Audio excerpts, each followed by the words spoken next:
All right, you guys. All right. I just I decided I was wanting to do another one of these, but um, I was sitting there. I was like, well, I'm gonna go ahead and do the whole thing instead of doing like a, you know, like two videos. Okay, what's up, popcorn? Damn, Skip's running really good on fucking 38 right now. Anyway, I'm gonna have that in the background. Um, but anyway, this is my, I guess, the completed. I can't think of anything else to do to it. But anyway, this is the completed version of my um, alcohol stove. All right, and I even added like a little pop top right there. Yeah. All right. So this is the mods that I've done all together. I put the handle on it. All right, and put this handle on this little thing right on, and that.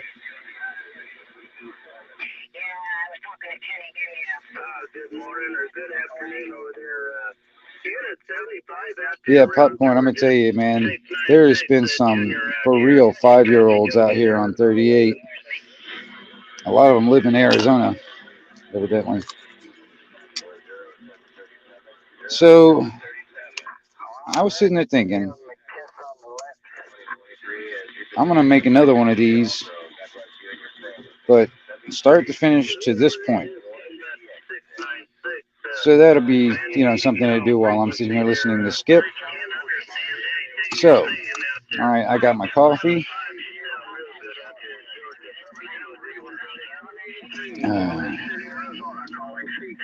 Got my cigar.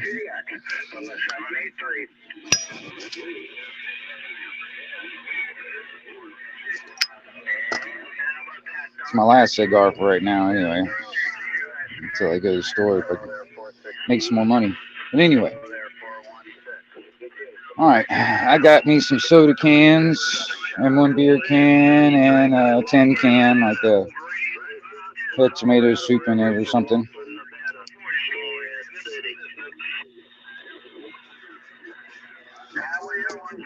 So,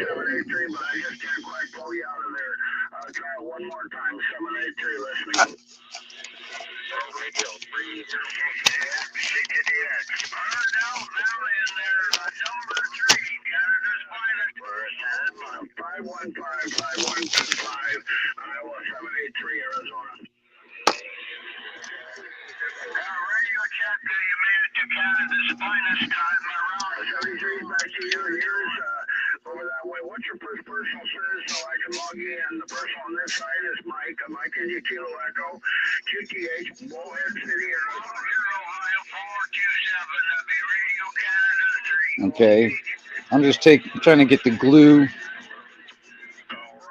off the can.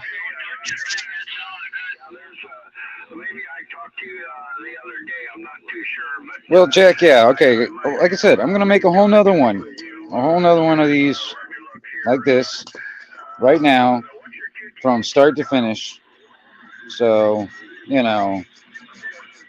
might not be a short video, but I'm just gonna sit here and kind of do this while I'm sitting here listening to Skip on the radio, and everybody can see pretty much the whole thing, um, on how it's done.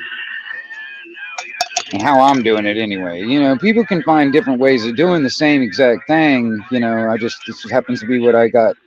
Like for instance, this can openers. Me, I'm just kind of taking this ring off, and I'm kind of doing the best I can. There's probably different ways of doing this. But, you know. 515-783 will be QRT and listening.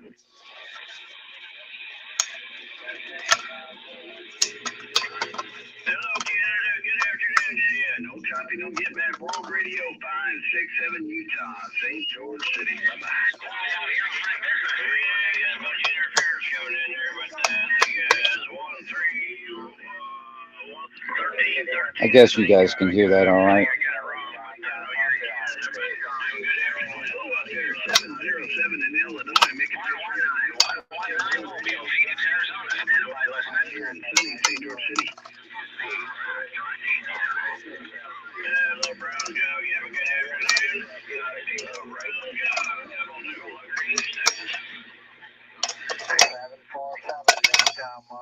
We have a whole bunch of stations coming in with you that time.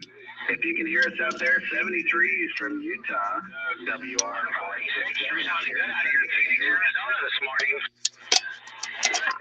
Oh shit. 119 in Phoenix. The fucking 5-year-old or 38. He's got to have his little temper tantrum, and so he can get attention. He's a very fragile ego. Yeah, Indianapolis, we got a good copy on you in Utah. Radio 567. Okay. All right, buddy. Have a good afternoon.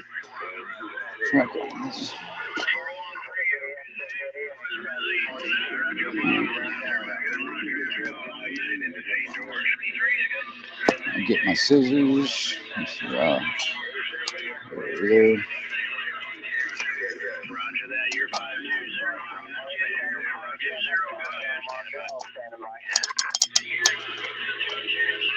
That's conditions. Conditions are doing well. Anyway, good to hear you. 73s from Philly. Earl Radio 567 out here in sunny St. George City, Utah, right on the Utah-Arizona border.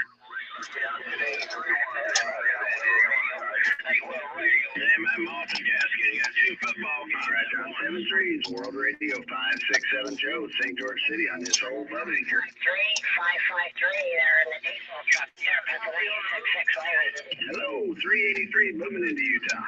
Florida, 452 Oregon. We got your big good thing. Yeah, 383, you're doing a good job in Utah. So I'm going to save this metal now. This part, this is what I'm going to make those little tabs that I hook the handles on with. Alrighty, 415 sounded good in Utah as well. So I'll keep that. Alright.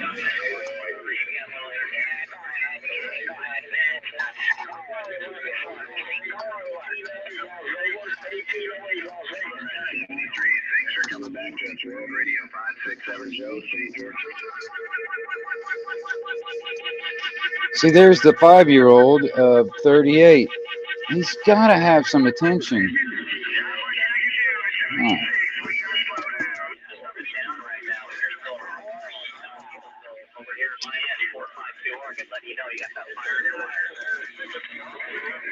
Oh, shit.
Here's the sand pile.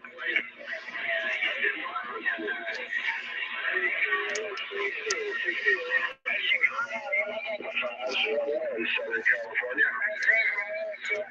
How about it, the Eggplant? How about it, the Eggplant? 4 Maryland, break.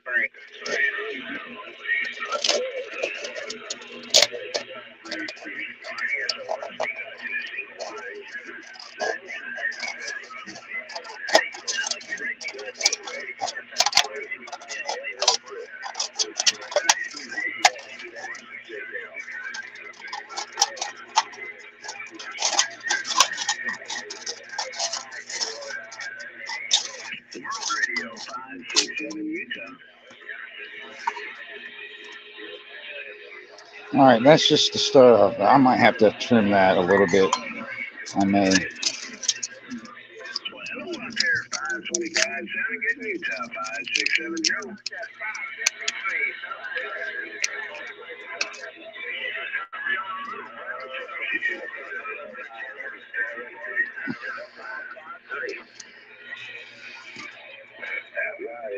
there, 548 Las Vegas, Nevada. We're standing by and listening.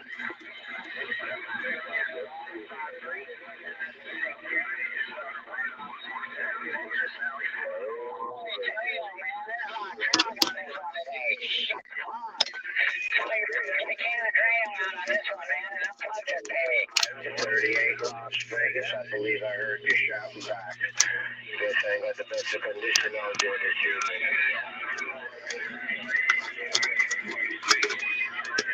TKX, Pennsylvania, 427, standby.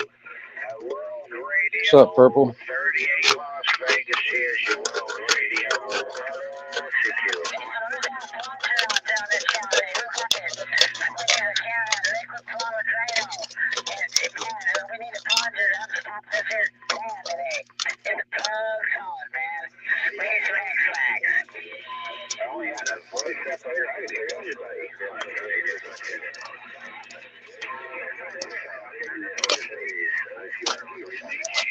Pennsylvania 427.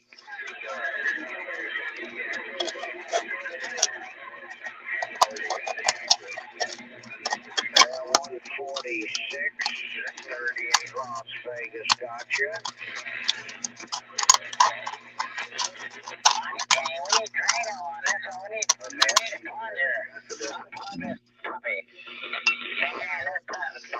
I'll save that.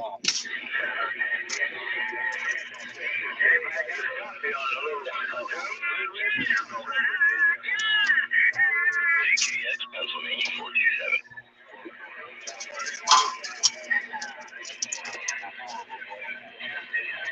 CKDX 205, 38 Las Vegas. There's so many stations keyed up at one time on this band, and you don't hear nothing, everything just plays all together. TKX, Pennsylvania 427. Out there on this here Red band, out there on this 27385, we just playing together. Just massive one. Nice to hear from this morning. Afternoon. 331 Las Vegas, gotcha. Roger that, 262 Texas, got a copy. Now 152, you're making it into Pennsylvania,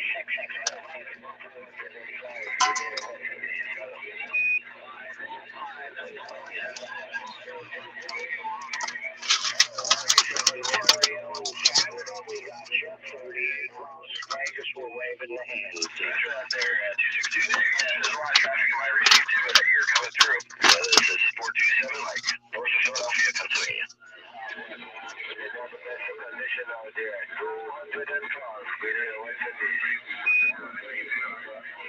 No, Purple, I don't see I'm making another story. I'm going to make my final version. Again, I'm just going to make another one. Start to finish, all together, everything that has. So, just something to do while I'm sitting here listening to Skip.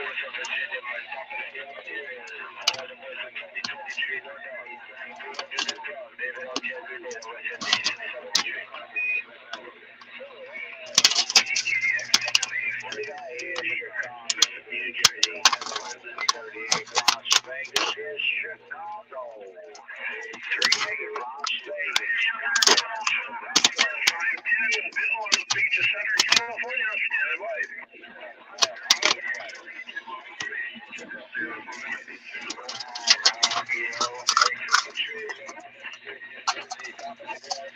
Anyway, no conditions out here in the beach of Southern California. Over Radio 510, Bill on the beach. Illinois, we got you. 673, and have a great day there.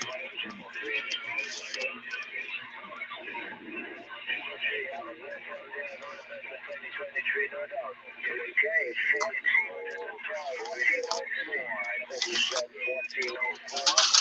38 Las Vegas, we heard you.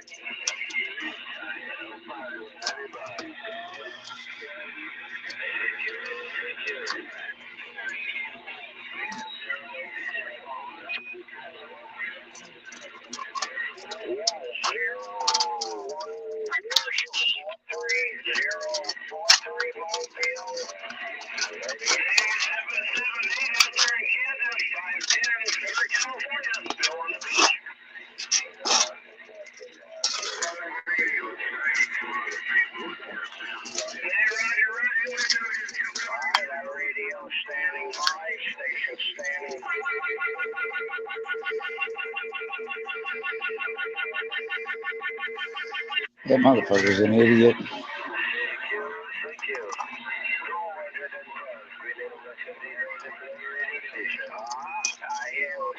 I don't think he got hugged as a child. It's probably his problem.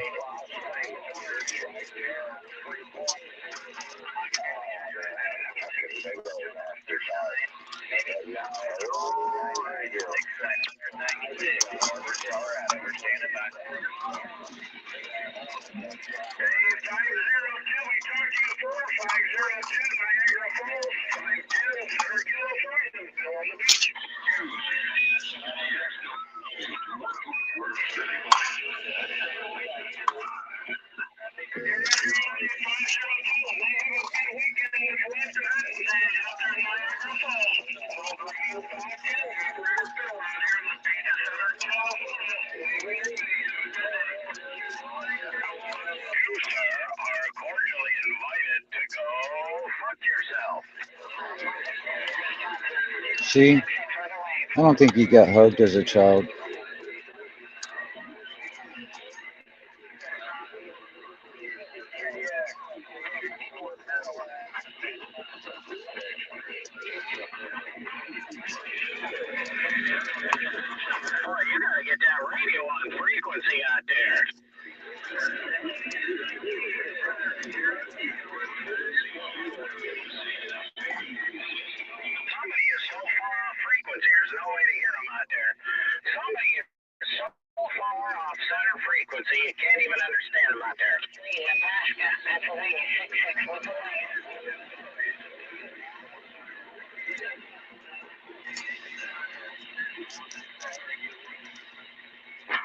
Southern Cal, number 25.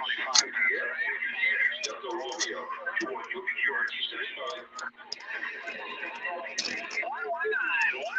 Mobile, Phoenix, Arizona, standing by listening. 119, the 5-year-old at Channel 38 out in Phoenix, Arizona. 119 Mobile, Phoenix, Arizona, standing by listening. Yeah. A 5-year-old little boy and never got hugged as a child.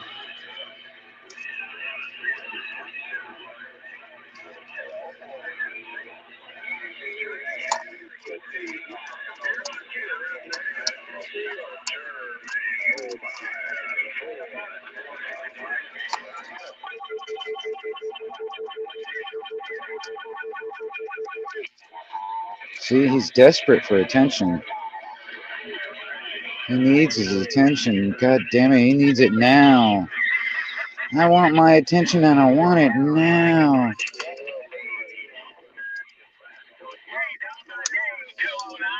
Just out here, had to go do some shopping and headed back to the old Pondy, and might have to get on the base today. I was out here yesterday on the base, and boy, there was a bunch of monkeys jumping up and down out here. You fucking muppet. You fucking muppet.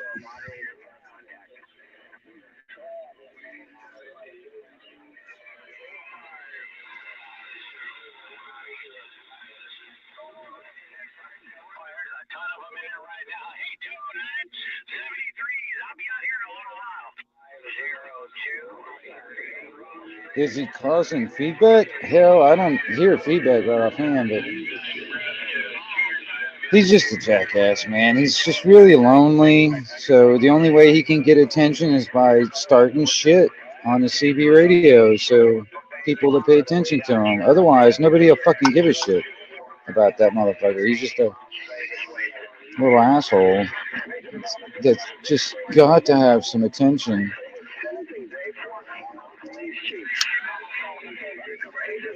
Got to have some attention. That Mobile 33, something 33 Mobile, we got you. Las Vegas, Nevada, we heard you.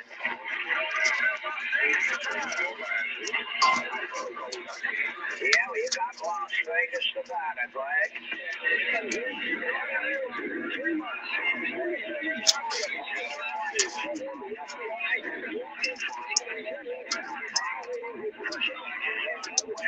Should definitely making your trip. We're waving it back. The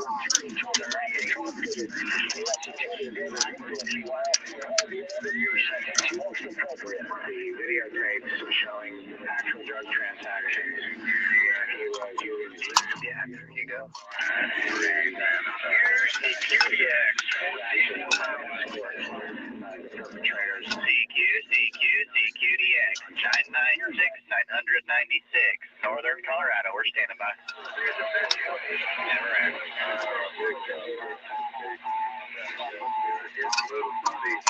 We'll wave a hand to you 10 minutes outside of the capital of Carson City.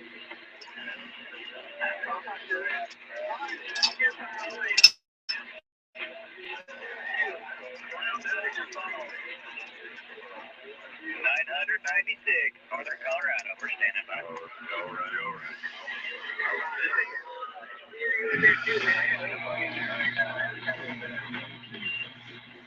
Rock and roll.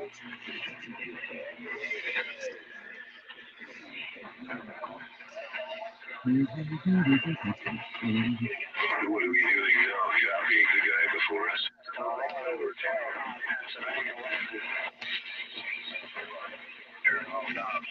We got enough. Oh, yeah. Just a little bit.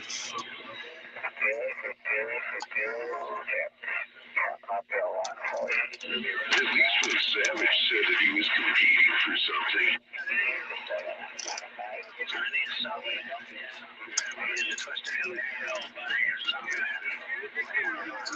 Crank it up. Let's hear it. I got a 16-bill bad boy over here from Colorado Road. Turn it on. Let's hear it. I want to hear how far your audio is behind it. Because I know your radio's tuned correctly to run something like that.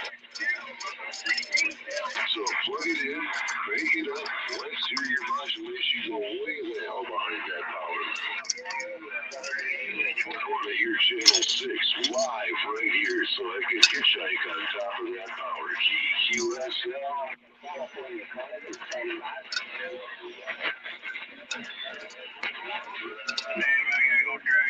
Where the hell is hard drive, man? I never heard the son of a bitch. Is he down there somewhere in Florida or California or Arizona in the midst of flakes that can't do anything with the radio equipment? Unit 38, Las Vegas. Or is he up here in the cold with me in the snow? I really doubt he's got 30 years ground playing on the ground and the rest of it, considering I've never heard him before. But if you want to talk to him, This guy, he's got such a big ego. He thinks he's the smartest radio operator out there. He's always got to try and point out people's mistakes. You know, it's kind of like, you know, those guys that always point out that you misspelled a word. You know, those type of people. They're everywhere. He thinks he's so fucking smart. He's always got to fucking flaunt his so-called self-proclaimed smartness. He's a smart guy, bless his heart. I don't think he can go searching for turquoise that much anymore. So that's the thing about a lot of these Yankees up there in the north, all them Yankees. Well, either way, I have limited receipt on that state, so that's the good thing about living up here in the cold. Anyway, you have a good day down there, Double Nickel. Nice hearing you there. 73's from yours truly. 3-7 in a slow. 374. He's the smart guy, FCB. He's the real smart guy. I mean, whatever he says, it's got to be the truth. It's really interesting. You're the smart guy, FCB. This weather, it's when it's below zero and windy, it sucks. But I gotta go out and knock some ice off my roof today because I got some long icicles thanks to an ice storm or two I had. So 73's.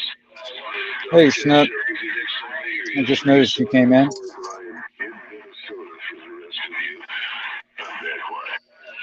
So, oh yeah. I don't know if you saw this or not. But anyway, this is my finished version of that with the handle, little handle, all right, and a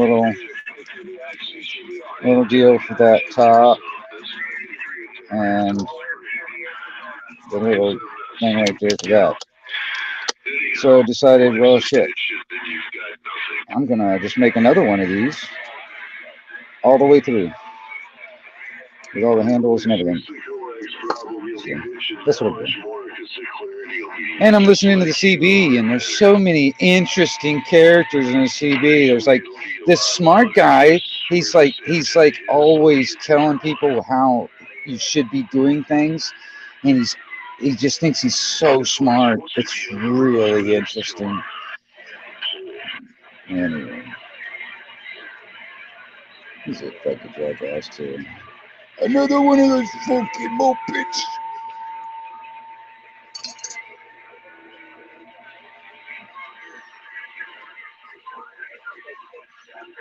I wonder if he knows I can sue him for playback. Oh, shut up, stupid.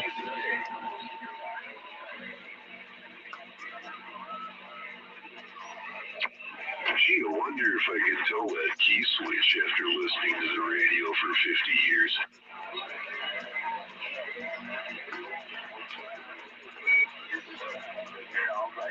This will be fun.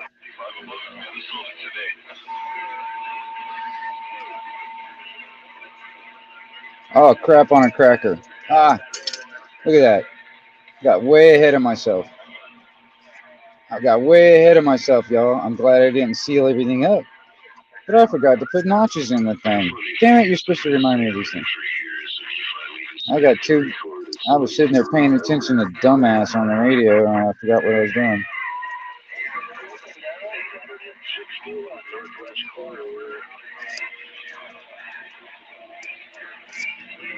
I ain't gonna fucking help putting all that damn insulation on there if I ain't got no way of getting it fucking soaking wet.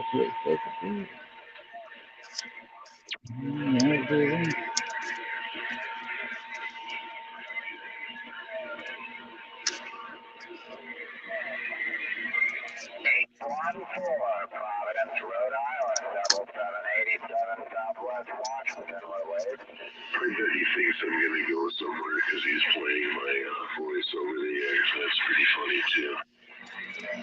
Yeah, we're all making fun of you and your funny voice. The cool thing about him is it doesn't have the same number on the tag on the back of it as mine does. He's so smart. Oh my god. What are we gonna do? He's such a smart guy. We're all just inept. We cannot run radios without his approval. It's amazing. I mean, I don't know how we did it without him for so many years.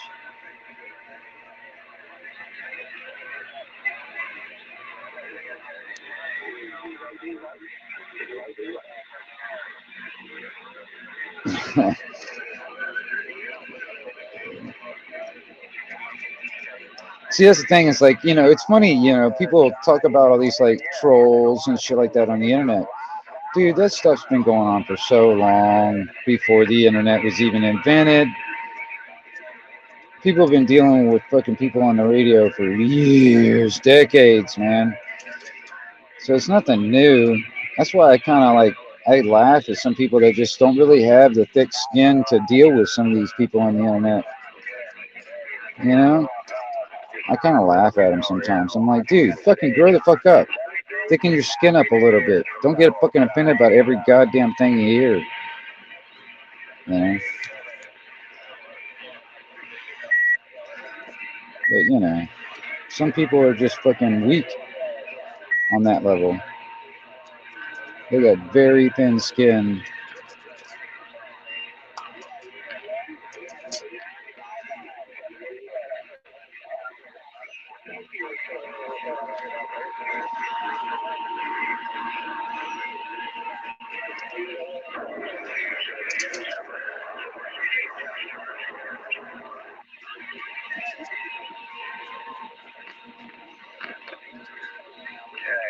Pretty good too. Hey, yes, you sound real good.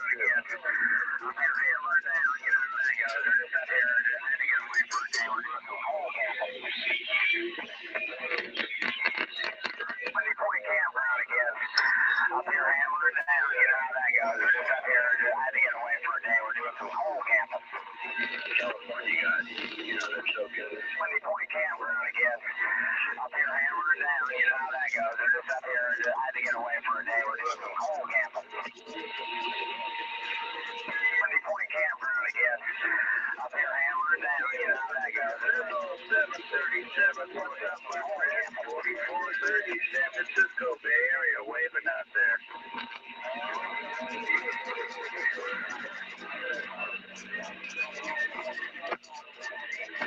Point campground again. Up here hammered down, you know how that goes. We're just up here. I had to get away for a day. We're doing some cold camping. Got nothing better to do but sit there and play a goddamn fucking recording over and over and over and over and over and over and over and over again because he's a fucking jerk off. You know what I mean? Come on now. See, that's a jerk off right there. He's just fucking sitting there playing a fucking music all goddamn day, or fucking sitting there playing one recording over and over and over. Or Jackass 119 out there going 111111111 for like fucking hours. I mean, come on. That's a 5-year-old, man. He ain't a grown man. I mean, he's probably been around for a lot of years, but because he's he got a job evidently. So I mean, shit. You would think somebody that old wouldn't act such like a fucking little 5-year-old, but no, people like that all the time. It's been happening for fucking years, man. So this fucking bullshit, anyways. Kids play. Kids play. Oh,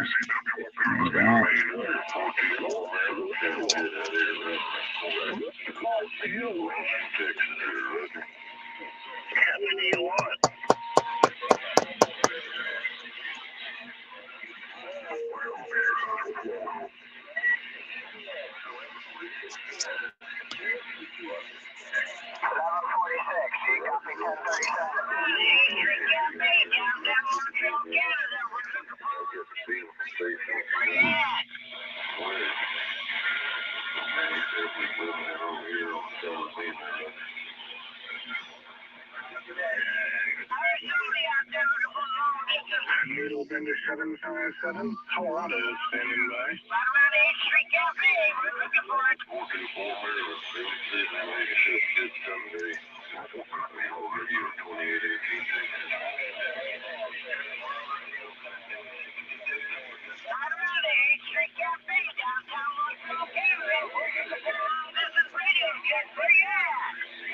Needle Bender 0737, John out there in South Carolina. Hope you're having a good day and a good weekend and what's left of it. 732 after Needle Bender 737 is out here in Boulder.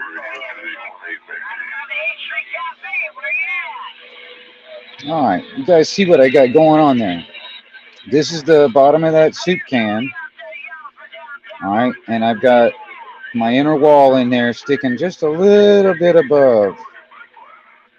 All right, got insulation all around here. Got my little notches in this. I got insulation in there. All right. Oh yeah. What I got to do just to make it easier to slide on, because honestly, man, this is not very easy to do it that way. So this makes it a lot easier. Just kind of cramping it all the way around. 946 Arkansas 783.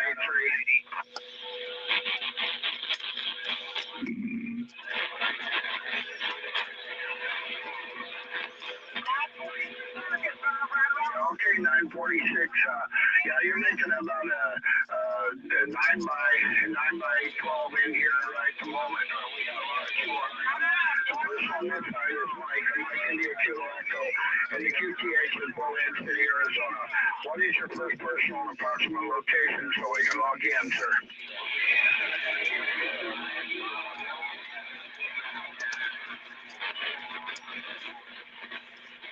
Everyone is San Diego in a pickup truck, waving the hand. 946, I think I lost you in there. I'm making an alcohol stove. This one right here. This one. Making my alcohol stove. Making this start to finish kind of thing. So. 946-783-73.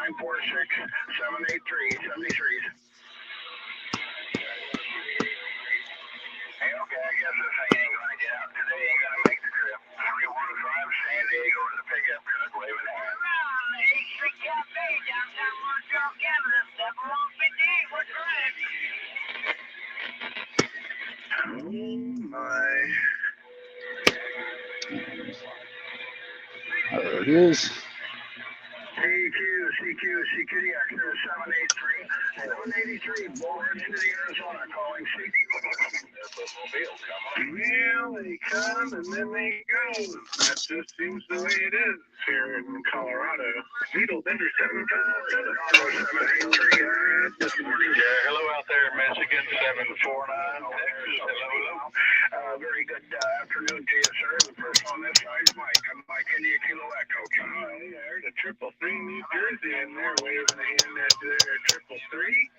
Making a fine trip out here to Boulder, Colorado. Waving a hand at this. Hope you have a great what's left of the weekend. 757. Here in Colorado Rockies. Did I get all that correct? Hey, 746 Missouri. Be happy. I guess that's right. Alrighty there, 333, man. Have a good one. Yeah, there's a lot of traffic out there. A lot of people coming and going here in Colorado. You have a good one there, 333. Colorado.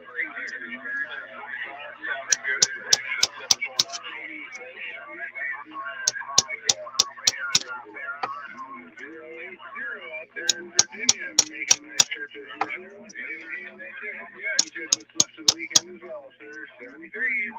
715. Right here in Boulder, Colorado. 49 here, 20 over 9. Desert. Yeah, they're about 5 of them.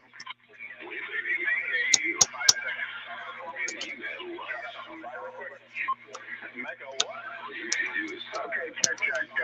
Tony, you have a very fine day. Good luck to you, actually, my friend. And I hope to work in there again. I'm just down here in Rayon from Alaska. And I'll be back up there in April. And occasionally I do get into Wisconsin area. So I'll have the provocations running. I'll be looking at the good calendar.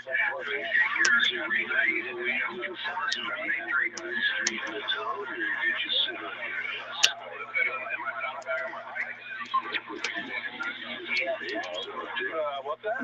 1404 up there, and I think it's in northeastern Michigan, man. Sounding all right down here around Boulder, Colorado. Wave my hand at you. Needle Bender 757. Hey, give me, you go about 442. Pick up my little, I made him this little amp keyer that I'm going to get back from him. Pick it up for me, would you? What I did with Eastern check there, 1404, northeastern Michigan. All the fine words right back at you there, sir. Enjoy what's left of the weekend. Enjoy the DX 73 from Needle Bender 757 out here in Colorado.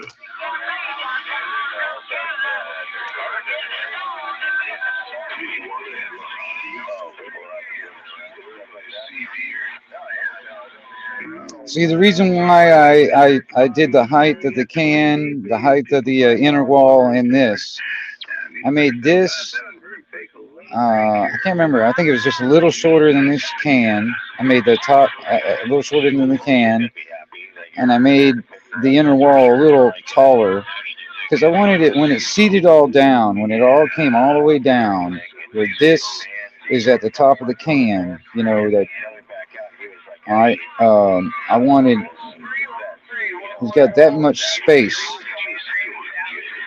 between here and there, so I wanted the inner wall to sit all the way up. I wanted to sit all the way up into that groove, up into this top rim. You know what I'm saying? So I had to. That's the main reason. I mean, I don't have an exact measurement, but that's what I was looking for when I was doing this. It's just, I wanted the inner wall a little taller than the can itself, and this just a little shorter than the can. You know what I mean? So it all kind of fits together like that. All right, anyway, let's make the holes.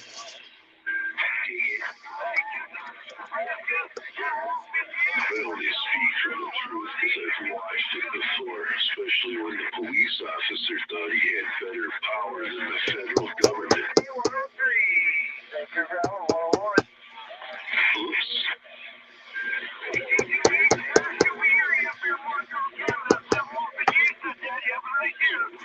Planet Earth, you can't beat United States, and that's frigid material.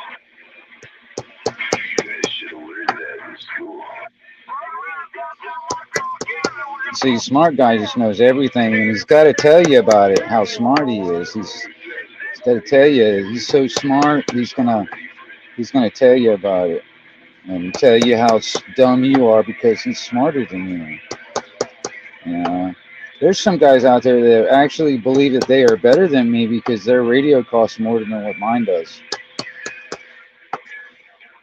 They're like, you know what, my damn microphone costs more than your radio, and that makes me better than you.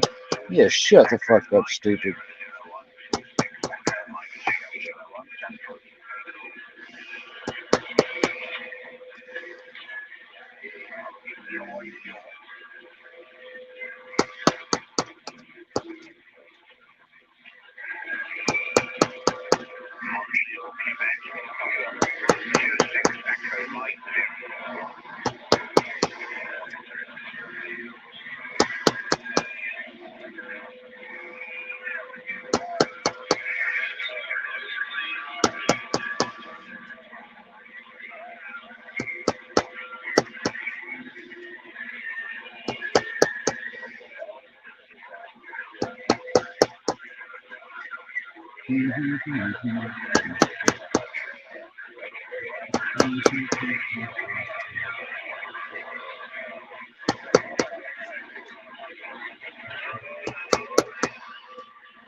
Happy little taps. What's up, Sunfish? Yep, just some happy little taps. Just tap it in. Just tap, tap, tap it in. Just tap it in.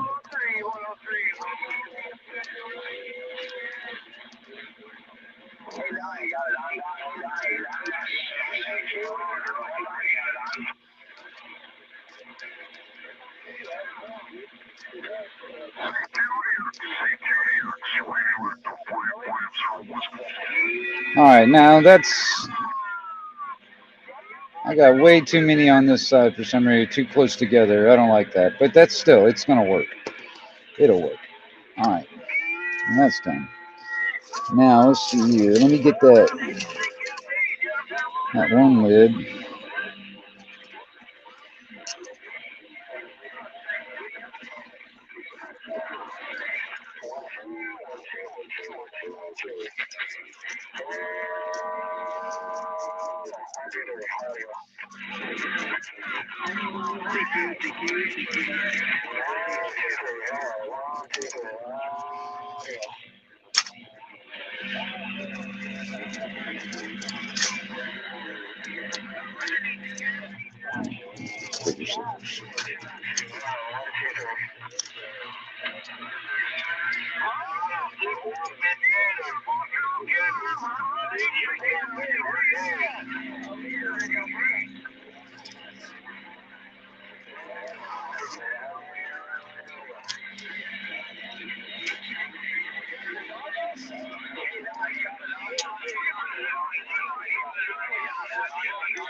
November 757, Colorado, standing by.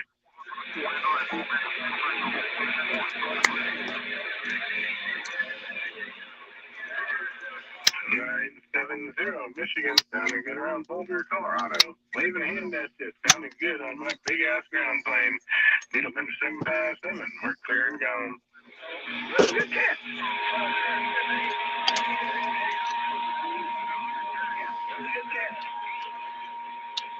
I hear Bill down there. He was 294 down in Athens, Georgia, man. Sounding good up here around Boulder, Colorado. Waving a hand at you. Hope you have a great day and better tomorrow and whatever's left of the weekend. Needle Bender 757 here in Colorado. Wishing you 73 and we're gone.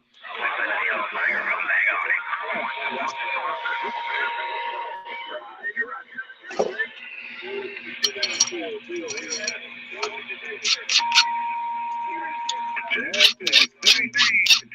Needle Bender 757. Colorado. Just sitting here listening on this big ass ground plane. 0767 mobile station, California, Orange County, standing by.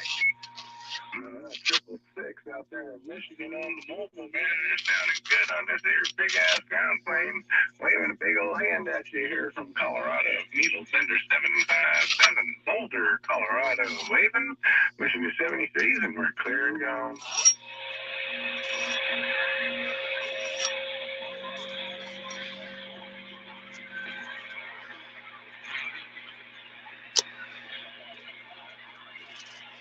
Yeah, you called down out there, mister. You might have World Radio. No car so far.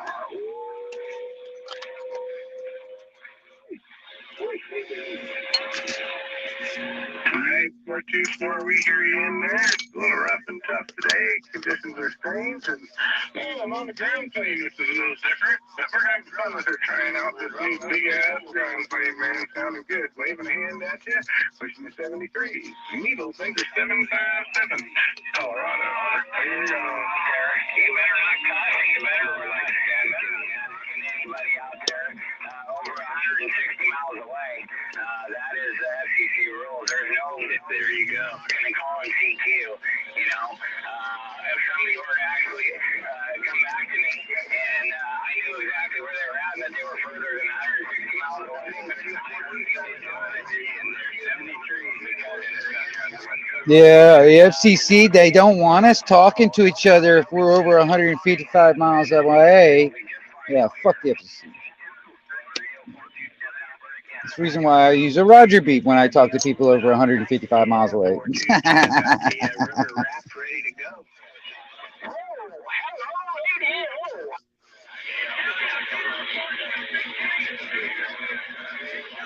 Oh, yeah, more than a couple.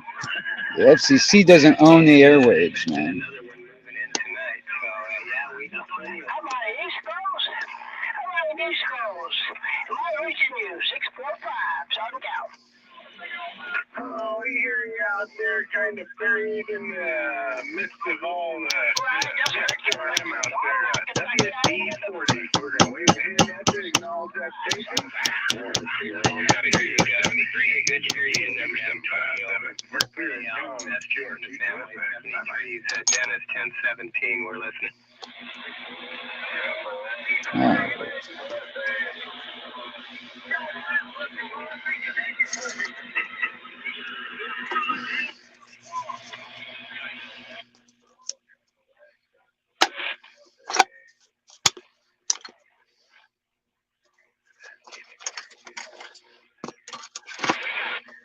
Come on, 305. You can run up that time. 305 Kentucky. 645 Southern Cal.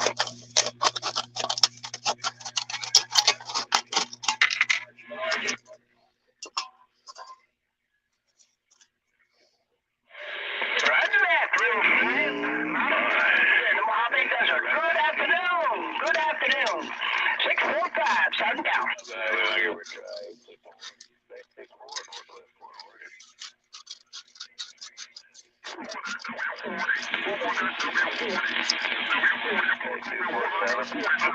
At 864, say top of the date to you.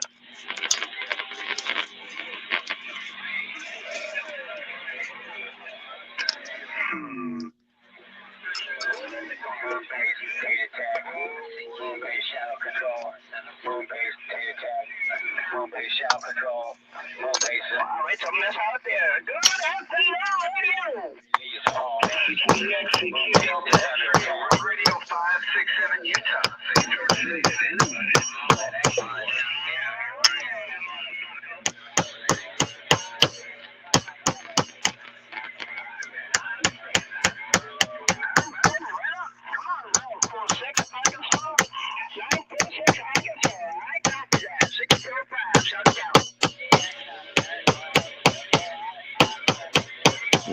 Just tap it in.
Yeah.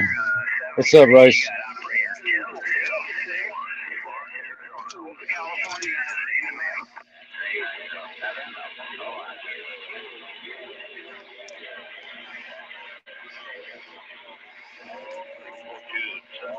Yeah, 777 up there, Ontario, Canada. Dennis on the West Coast waving in.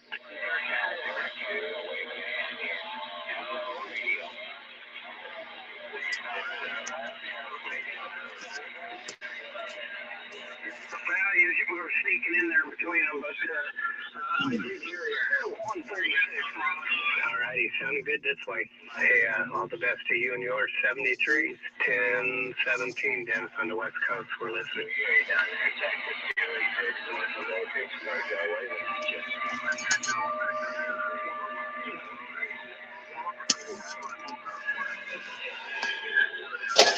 That's right. We're a little bit north of Paso Robles. We're 90 miles from Radio 29. Hey, Pebble Beach, where they play golf. World Radio 2966 San Diego. Standing by.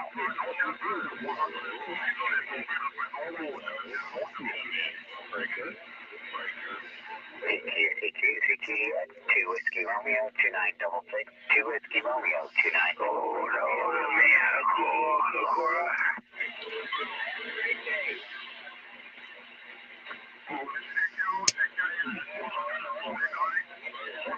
Biker 19. I'm hearing somebody say, how about that San Diego station? I'm hearing that phone here. There's so much traffic in between you and I, but I do hear you coming back to San Diego. I hear you singing about that San Diego station, but that's all I'm getting, man. There's just too much going on. I'm going to go cruise the band, go play around on the AM side. World Radio 2966 San Diego.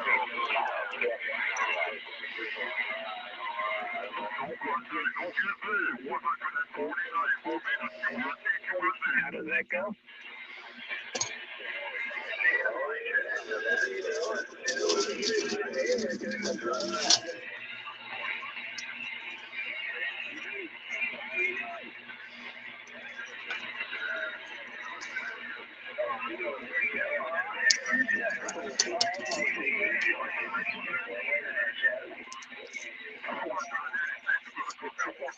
Oregon,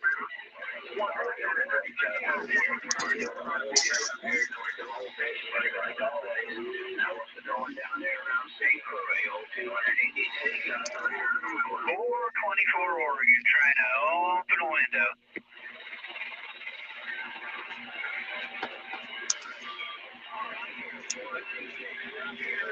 What's up, Bright?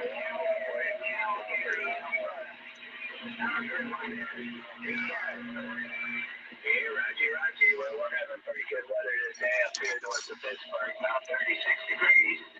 It's going to be that way all week, so we'll take it. It's better than below zero for sure. 501, Southern California. Around St. Croix, 286, operator number, we're waiting.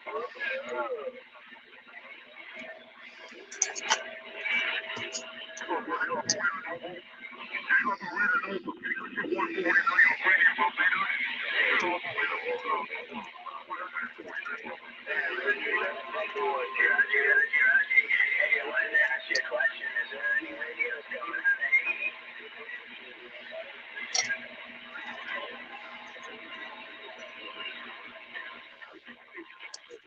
Yeah, Roger. I got a few QSL cards from some years ago, but you know, I know we're coming out of Haiti for a while. I got a couple of them from Ron down there.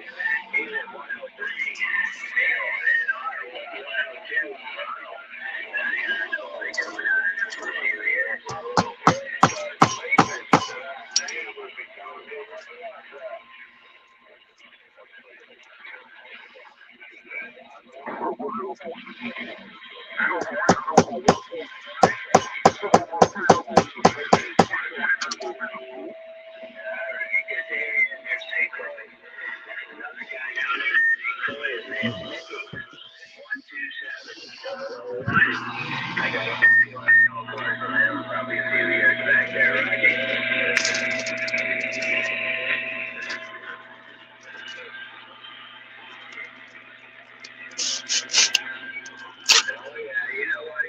When he sent me the QSL card, he's standing in a Santa Claus suit holding up a Santron right on the beach.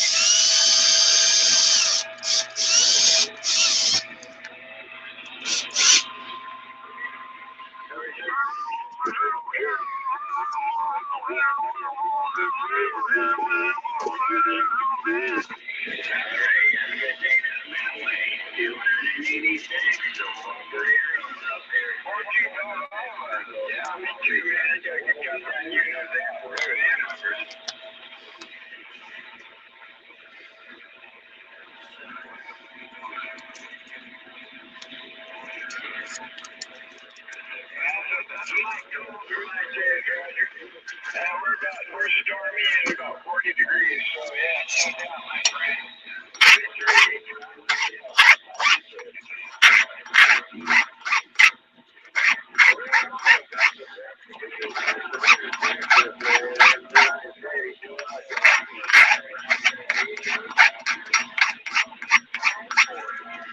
Somebody said it was 30 degrees in Texas, I heard.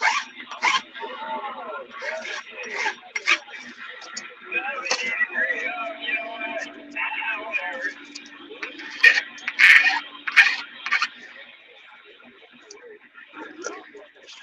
70 degrees in Texas, well.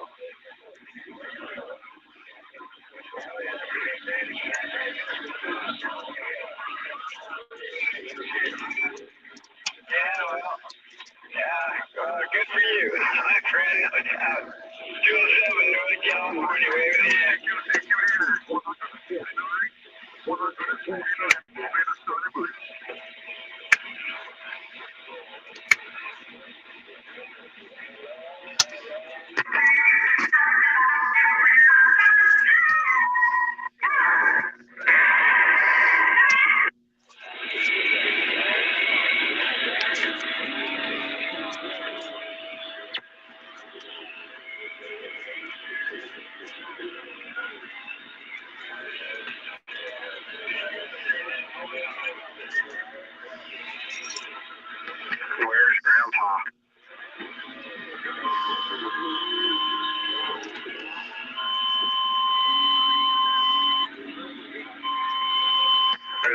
seen my grandpa?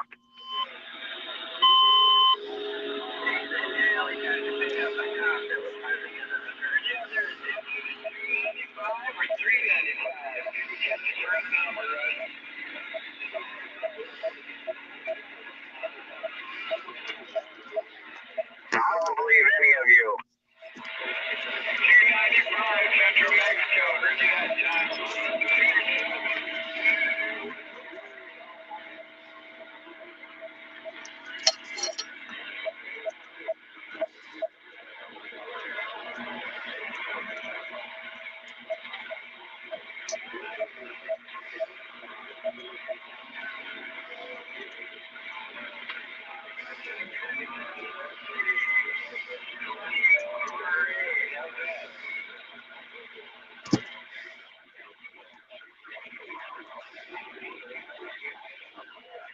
Grandpa. And your baby fat. Grandpa.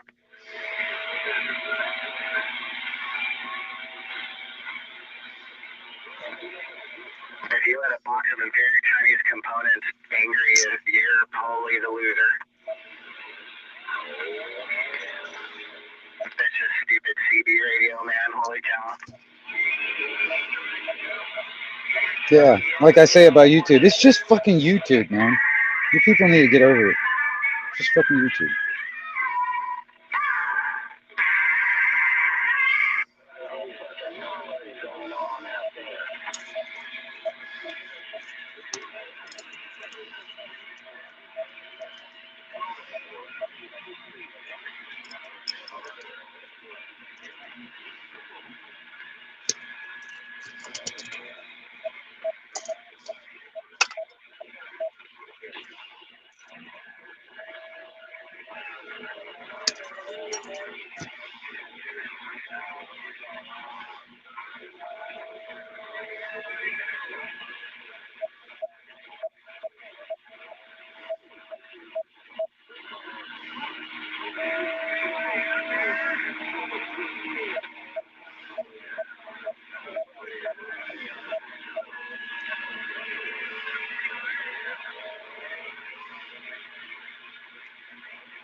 Yeah, get out here and talk shit about somebody else's radio. What a hero.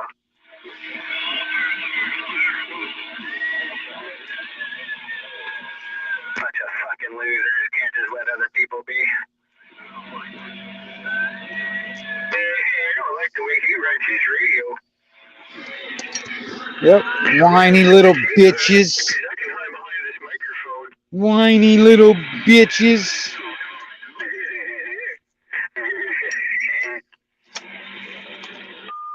Oh, you guys cracked me up.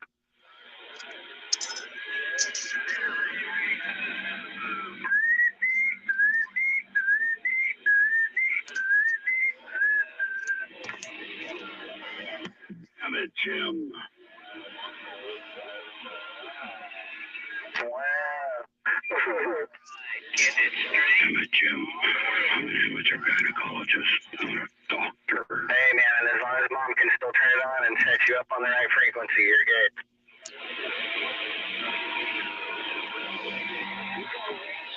Damn it, Jim. I'm an amateur gynecologist, not a doctor.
A little longer than I wanted it. That's okay.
Shit, I can't. I haven't been.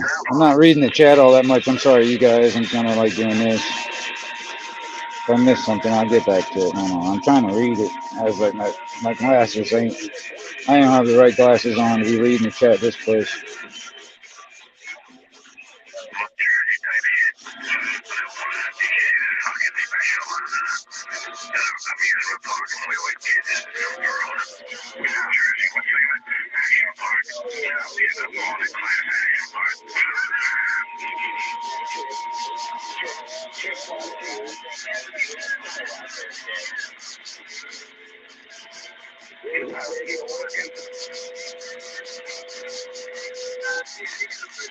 Let me turn the power up. Is my radio working? Yep, it's working.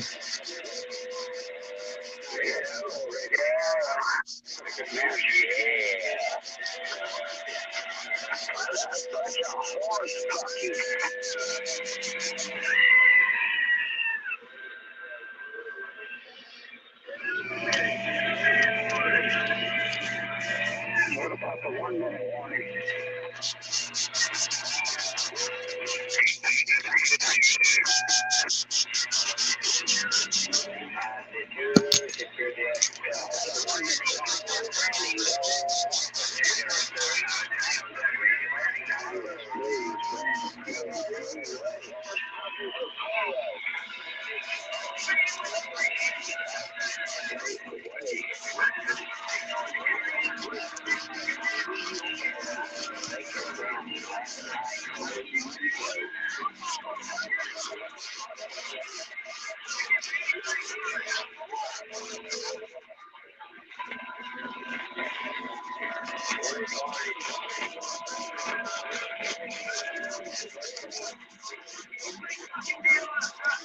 Hey, Las Vegas, Nevada, love the frequency today. Papa Tango 27 calling.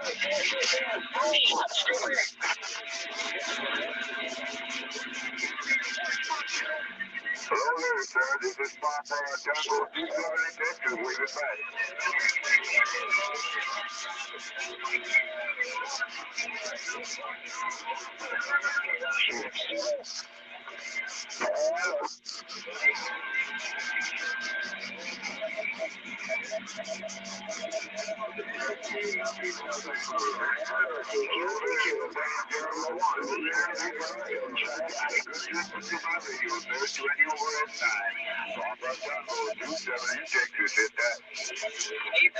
Jack Daniels and the Jim Beam. CQDX, number one.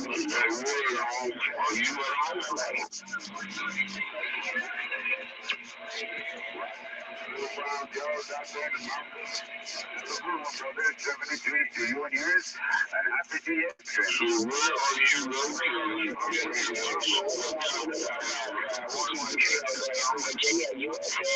Saturday, number one equalizer, the Caribbean island of Trinidad.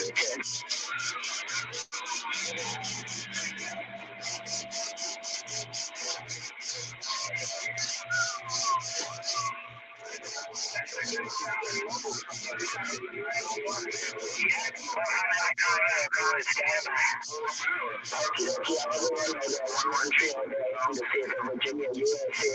Enjoy the Sunday afternoon. Number one equalizer, the Caribbean island of Trinidad. Back on the site. Over the time of my radio. Have a good one out there. Papa Tango 27. Back to you, sir.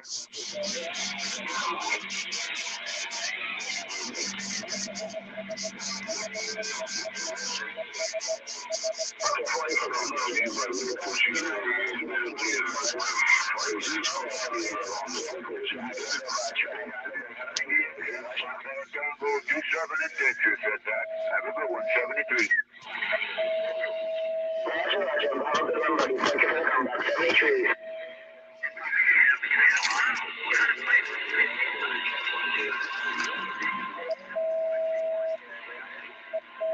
Las Vegas, Nevada's on the frequency today.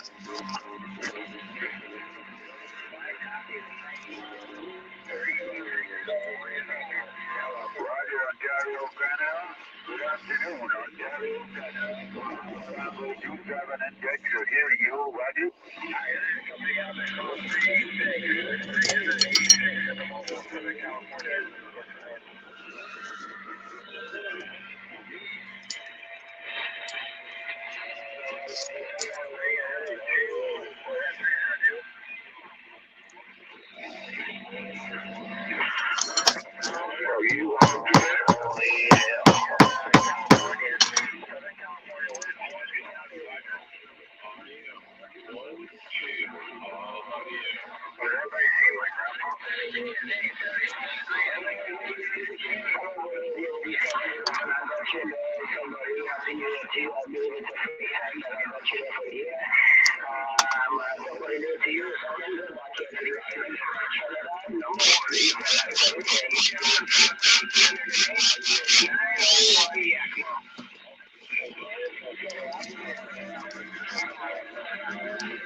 Kansas sounded good here in California.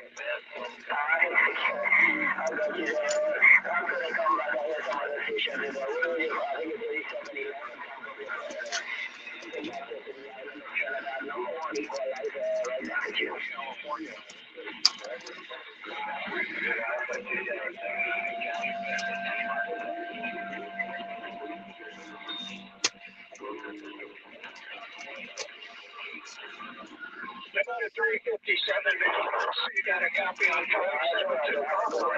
And enjoy the rest of it. Be safe out there. We're going to Tampa Bay, Florida. 8711 got you there 100%. 73 from the Caribbean island of Trinidad. Number 1 equalizer. 966.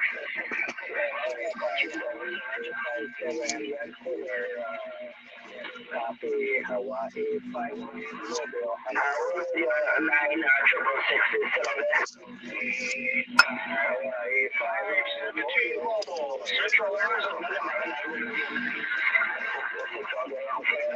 Number 1 equalizer. The Caribbean island of Trinidad. I'm back on the side.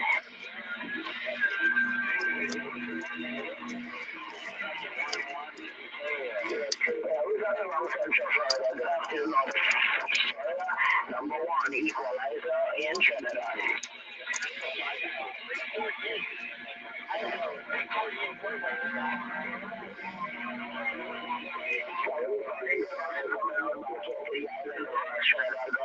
Stations coming in from Florida this afternoon. Somebody in put you there at the moment. Somebody afternoon around Central Florida. Number 1 equalizer.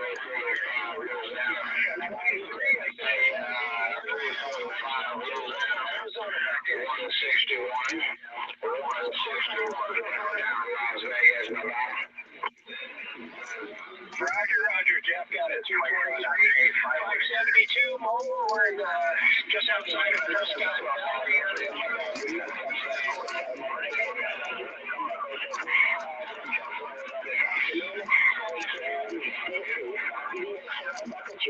Number 1 equalizer on the island. 161 downtown. Looking for any pedophiles. Any pedophiles out there, couple. I want to look for all the pedophiles. Any pedophiles out there, couple. 223.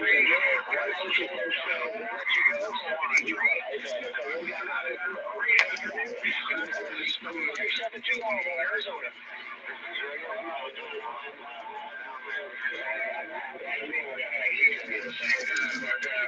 You know what, man? You made it right to it, man. No problem at all.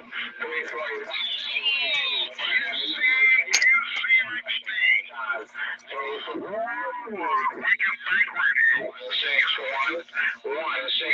Downtown Las Vegas, Nevada. Take care now.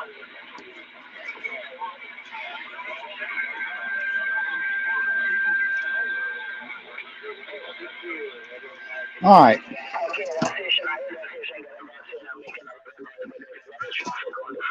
Time to do the moment of truth. All right, let's clear my table here.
Right.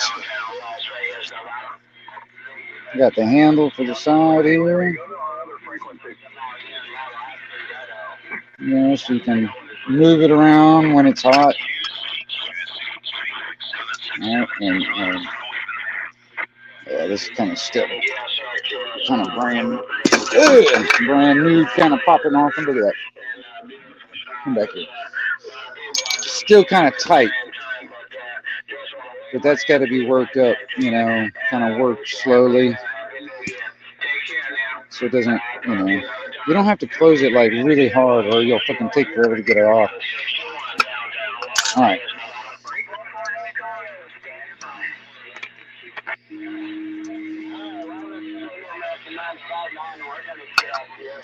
I might as well go ahead and put the rest of that in there too.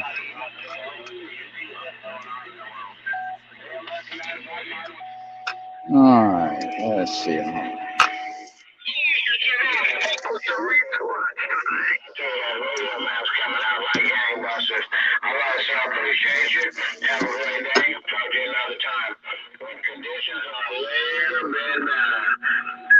I believe you said 44, 161 downtown Las Vegas. Palm Springs, California, on CKDX.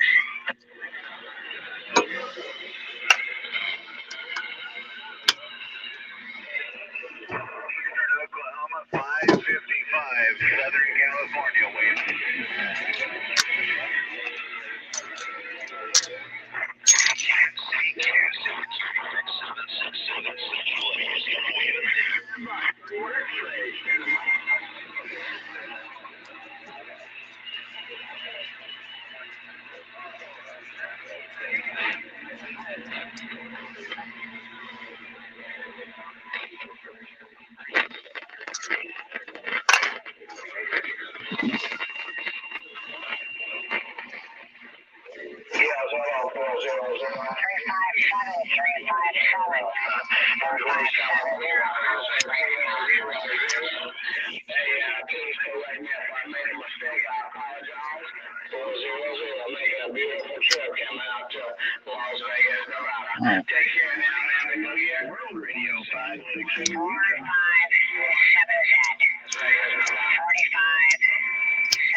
All right, guys, this is a brand new stove that I just made on this live stream. This is the first burn.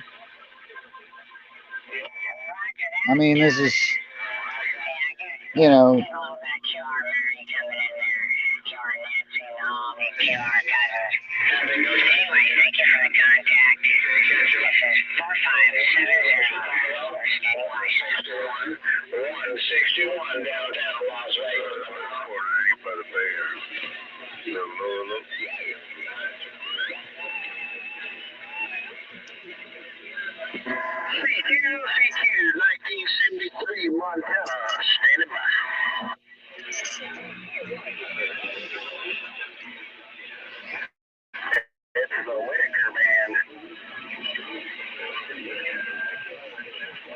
it's working up, getting all that damn fuel heated up right now.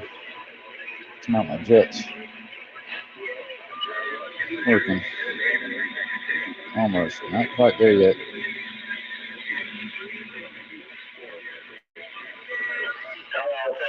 Wisconsin, and man, you also coming into Las Vegas. All right, that took me an hour and a half to do that, to do this. An hour and a half. You guys can, anyone can make this in an hour and a half. 161 downtown Las Vegas, Nevada.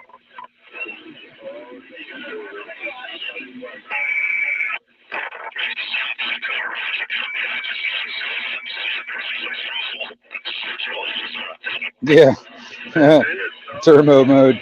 I wish I could edit things where I could do like fast forwarding, you know, because I kind of, it's actually kind of funny when I watch some of these maker guys that are making stuff and they put themselves in fast forward and they're sitting there hammering something and it's like, you know, it's actually pretty cool. I think it's funny, you know. They're like, okay, it's done. It's done, you know, and you know damn well it took you a fucking hour to do it.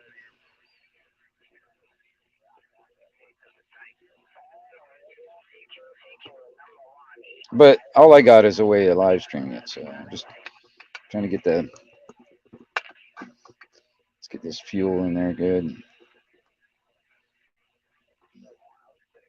Getting heated up.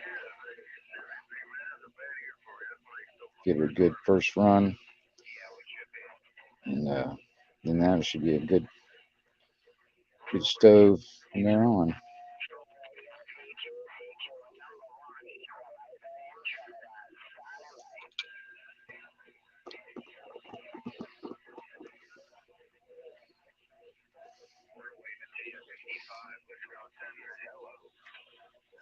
I put a lot of insulation in this one too, so that's another thing too that's kind of making it go a little slower than my last one.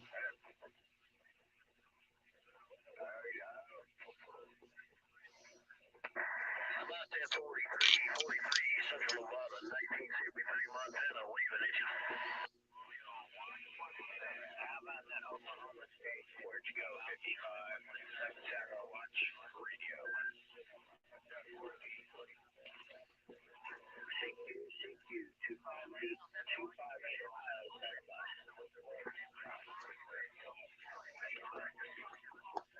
No,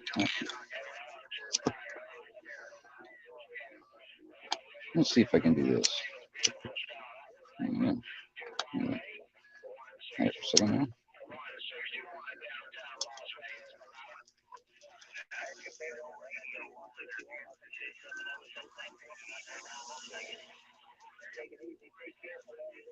Not quite yet, but it's getting there. Need to get that insulation really good and soaked.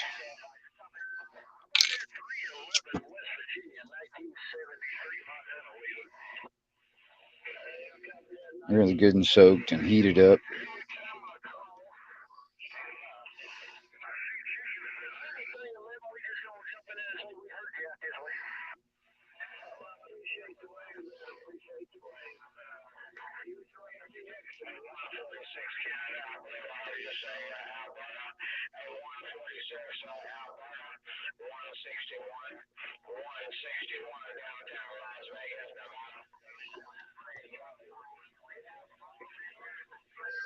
Yeah, Jack, because quite honestly, like I said, it's just so easy to do.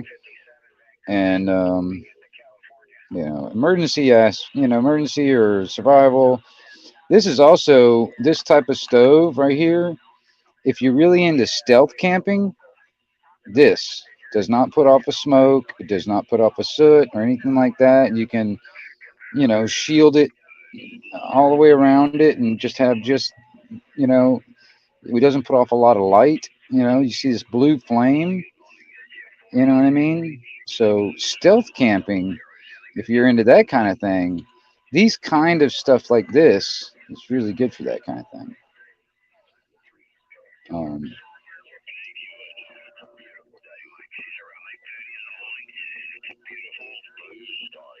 and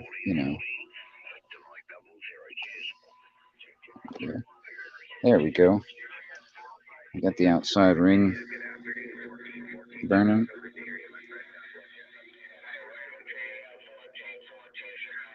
So that's what I do with that insider thing. It kind of just shuts off the flame that's in the inner deal.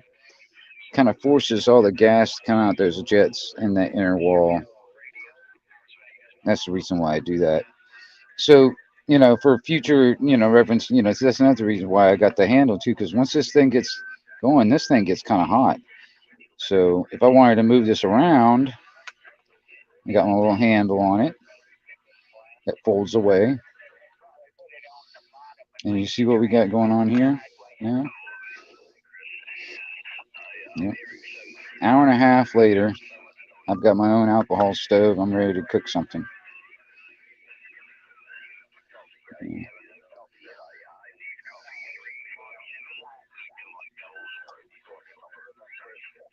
And this is the other thing too, is like, I mean, like I said, this lid is not only so you can close things up, but you can use this to snuff the flame out.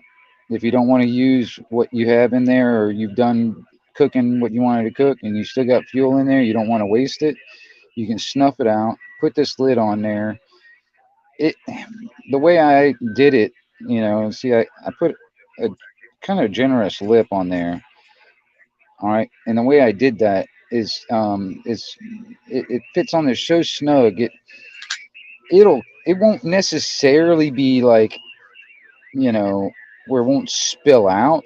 That's the reason why I put the insulation in there, because it's not just liquid just sloshing around, but this will definitely seal up enough where it won't evaporate away. So, like for instance, if I only use half of the fuel that I put in there and I snuff it out, put the lid on it, and set it, where it doesn't tip over or anything, just set it somewhere, it will not evaporate away. The next day, I'll still have that fuel that I had left over, and I can cook with that. You know. So we got our idiots on the CB radio. Let that listen.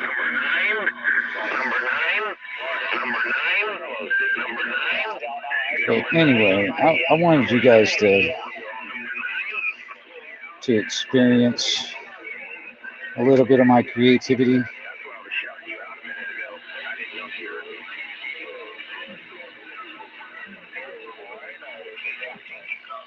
Thank you for that 14-4. Oh, yeah, I'm thinking afternoon, see a minute ago, but what happened there? Conditions dropped out for a minute. If this was like a single wall aluminum thing, I'd set that thing around on top of there and heat my coffee up. See, that's another thing too. You gotta have something where whatever you're putting on it, it's not sitting directly on top of this. You want to have it sit like your pot or whatever, sitting about this high above this. So, I mean, this is good too, but you're gonna have to have a few other things too. Kind of something that is sitting on top. Like you can take like a regular another big can or something like that and use that as a windshield and also something to set your pot on top of, and just set that inside so your pot sits about that high off of the flame.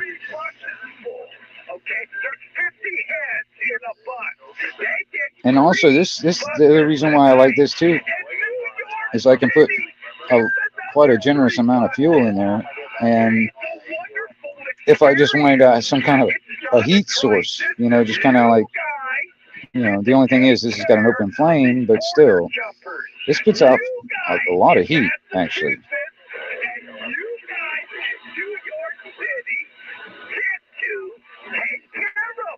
Yeah, no worries there, Jack. No worries.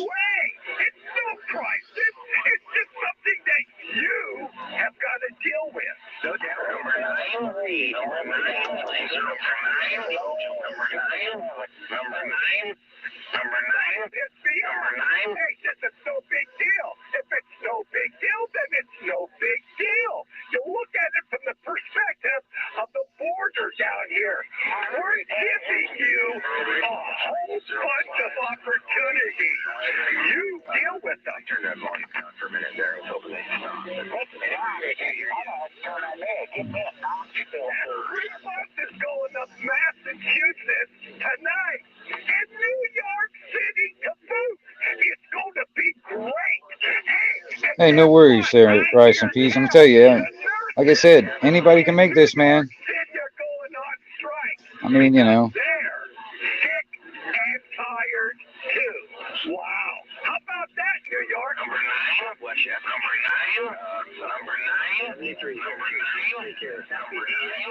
Well, that's coming up. Hey, it's going to Massachusetts, and I wouldn't be surprised if 3 buses don't go up there to Martha's Vineyard.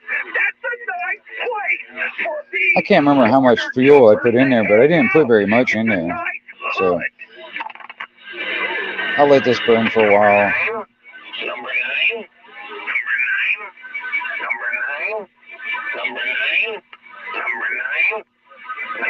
It's kind of neat. We're sharing the wealth. So down here at the border states and stuff, we're just sharing it with all of you. And you guys are going to love it. That guy's a weirdo, too. He's one of those guys out there in California. Remember, Sleepy Joe Biden said it's not a crisis. But you guys got to take care of them. You got to feed them. You got to house them. You got to put them someplace. It's a wonderful day in our neighborhood. 357, we hear you in there. 357 Canada, 985 North Central Arizona.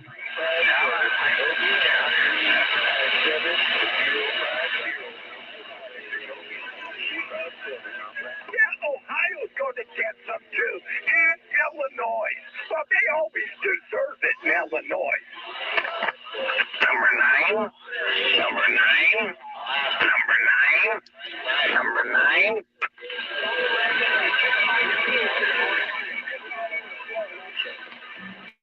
Oh, we're passing them up to 357, 985 Arizona. Hey, the buses are loaded. Oh, let me see. Number 9. Surprise. Number 9. They are sick.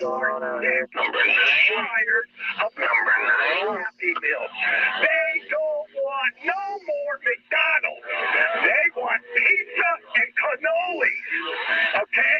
That's what you're going to be giving them. Pizza and cannolis. Go figure that one out. Number 9. Number 9. Number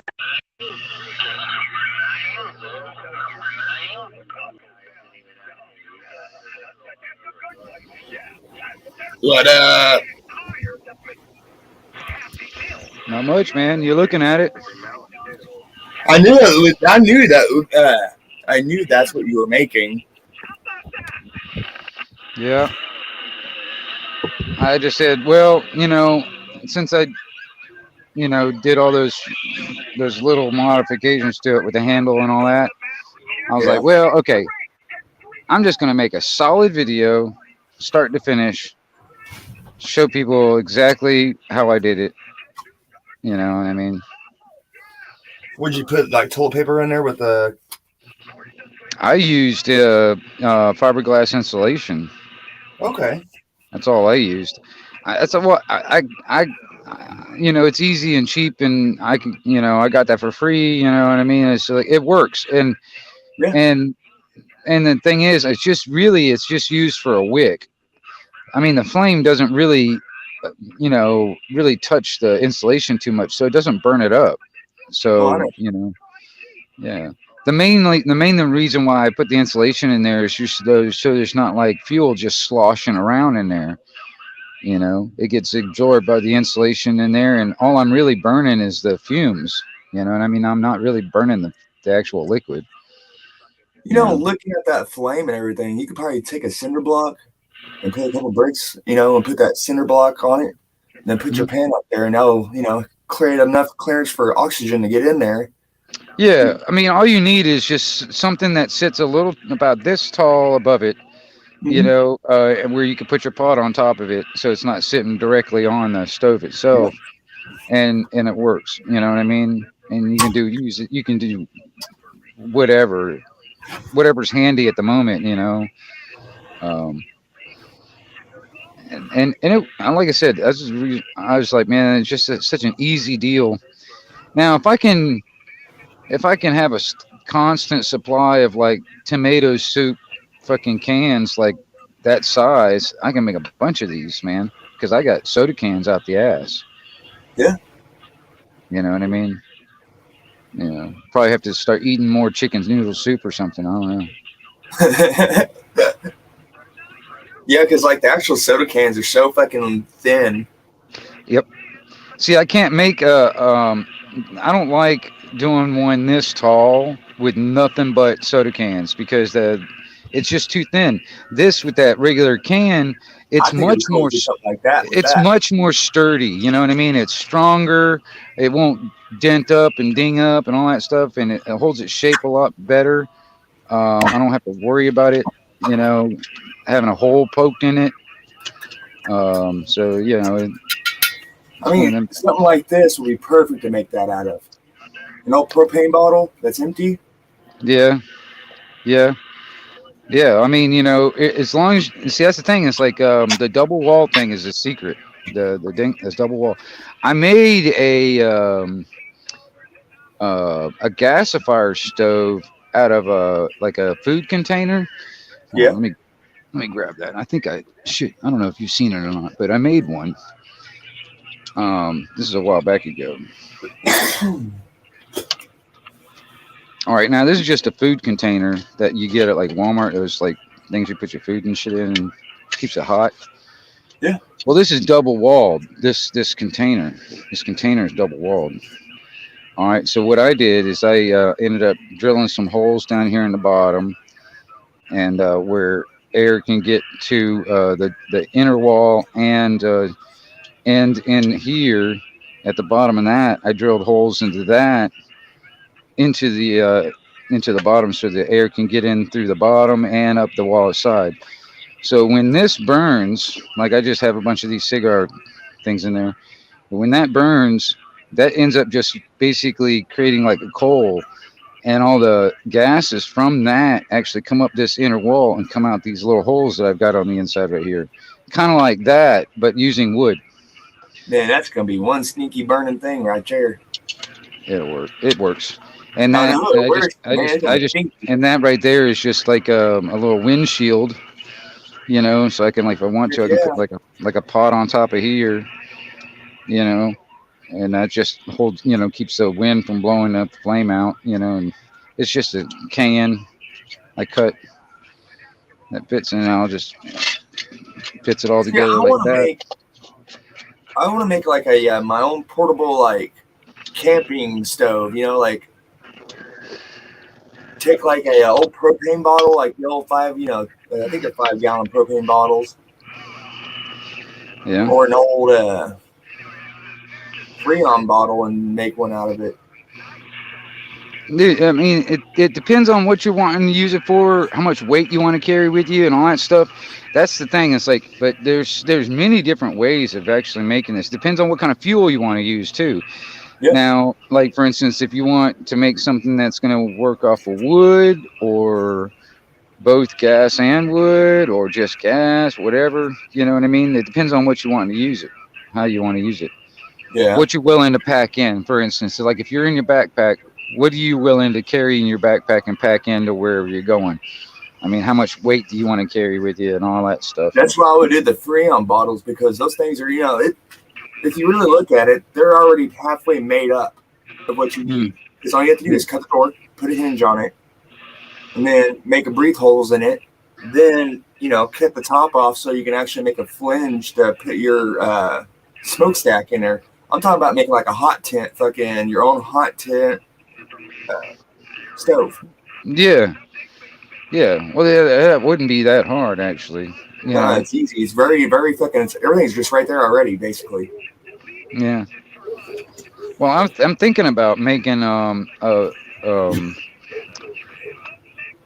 thinking about what I'm thinking about doing is actually making one of these, but this is going to be my new mod that I'm thinking about doing. I'm going to try it out. But instead of putting my fuel inside the burner itself, all right, and letting it soak up into the insulation, what I'm going to do, I'm thinking, is taking like a stainless hose or stainless pipe or whatever, and drill a hole and poke it in there where it goes right into the center, and then having that come out to another like can that's going to hold the fuel. So the fuel will be over here and running into that pipe down into there, and, you know, instead of, you know, and then it have a lot more capacity, because, you know, I can have the fuel way over here away from the flame, and I can have a big old jug of it, and I can use it, and I can, you know, put a valve on it where I can shut it off, on and off, or whatever. Well, you have a valve, then you can probably use a jet from a carburetor to regulate. Well, I would see. I'm thinking camping, something that's small, light. You know what I mean? Yeah. I won't even need all that. I won't even need. See, I don't really need. I just need the fuel where it's trickling in, keeping this, you know, with fuel in it, and all I'm burning is basically the vapor. I'm not burning the actual fuel, so I don't need much. I just need enough in there to keep the vapor going, and I'm good. You know what I mean? So that's what I'm thinking I'll try next, you know, is maybe, you know, like an external fuel tank that I got hooked into it, and all, you know, detachable breakdown type of stuff where I can like put it in a backpack or in a bag and throw it in a bag. You just made my head click, man. You just made my head click. Check this out, all right? All right, so oil burners, because like, well, that's one thing that's going to be a lot more accessible than gasoline. If shit hits the fan, we're gonna have Yeah, fucking like oil. used motor oil and shit like that. Fuck yeah, dude, burn that. Figure a way to burn that in a smaller. Well, you can. I mean, but that you need an air source, a fan hooked up to it, like you were talking about, Man, and like you can use a glow plug. or some, Yeah, because you have to you get can, the oil to a certain temperature before it starts to burn. right. I mean, but that's all you need really is just to get it to once you get that flash point of the oil, and then you keep a constant air source coming in and blowing in and giving more oxygen. You got a flame right there. It'll be nice and hot. But Well, you need something a little bit more sturdy, some like heavy duty stainless steel or something like that. Or Yeah. if you're going to use something a little bit more heavier, it's just going to add weight. It just depends on how much on what you're willing to pack in. You know what I mean? I'm just talking about what's around you. Like Yeah. if you have that availability, Yeah. Because what I'll do is like I've seen guys do this. Okay, so like I follow some guys that do mechanics, and some of them have like they made their own like gravity system oil fed, but they have a fan on there, of course. But they have a brake caliper, not a brake caliper, but a rotor. They have a brake rotor that it basically goes in and diffuses it because of the fins in the rotor itself. Mm-hmm. Yeah, I know what you're talking about. Yeah. Yep. All right, I need to actually go grab me a block of ice and put my phone on the ice before it gets too hot on me real quick.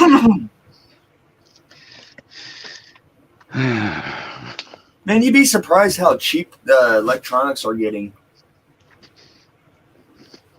Oh yeah, I don't know, man. I'm broke, man. I ain't got no money, so I ain't paying attention. Just been trying to come up with some new ideas. I need to get in the shop maybe sometime today and actually try and make me a knife. I think. I'm not sure yet what I want to do. You know what I'm going to do to start making some extra cash is making cedar furniture. Right on. You got a good line on cedar. Dude, I got fucking 5 acres of cedar. Oh yeah, you gonna cut it and sawmill yourself? That kind of stuff. Yeah, like there's these auger bits, like these to make down to a peg, like bigger, like diameter pieces of wood. You can peg it down, and it's like a big old drill auging bit. Yeah. And basically, all you do is just like do all your logistics on what pieces you need to make like a rocking chair, and all your drill bits and all the auging sizes.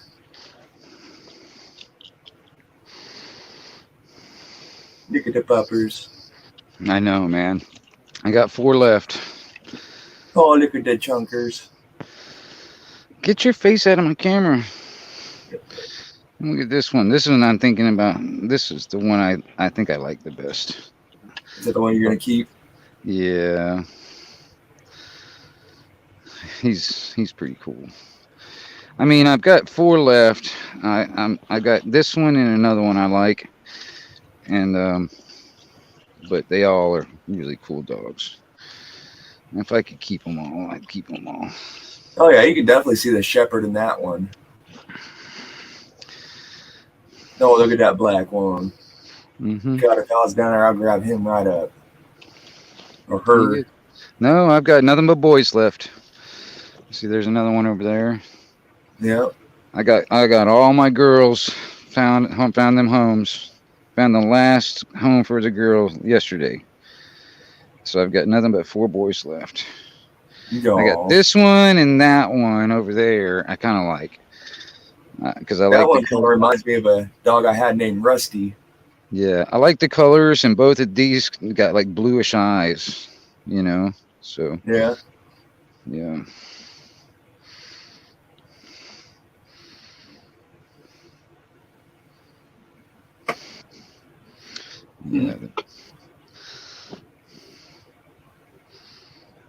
Yeah. And I'm curious with this, how they're going to grow up and what they're going to look like when they grow up. I'm curious. Well, they like that pit and what else? German Shepherd, Blue Heeler, and I think Pit in them too. So Golly. I'm curious because I haven't seen them this litter grow up, so I don't know what size they're gonna be and all that stuff. Like that one you're petting right now, you can definitely tell they have the markings of a German. Has that muzzle, the darker muzzle, and then Yeah, I like this one and the other one that's kind of a grayish color. I like that one too. Because I've got two more black ones. Just the other black one. oh yeah. I've got these white feet. Get white feet, like little socks on. Oh, he's kind of like a brindle in a way. Yeah, the black ones are kind of like a brindle color. Yep.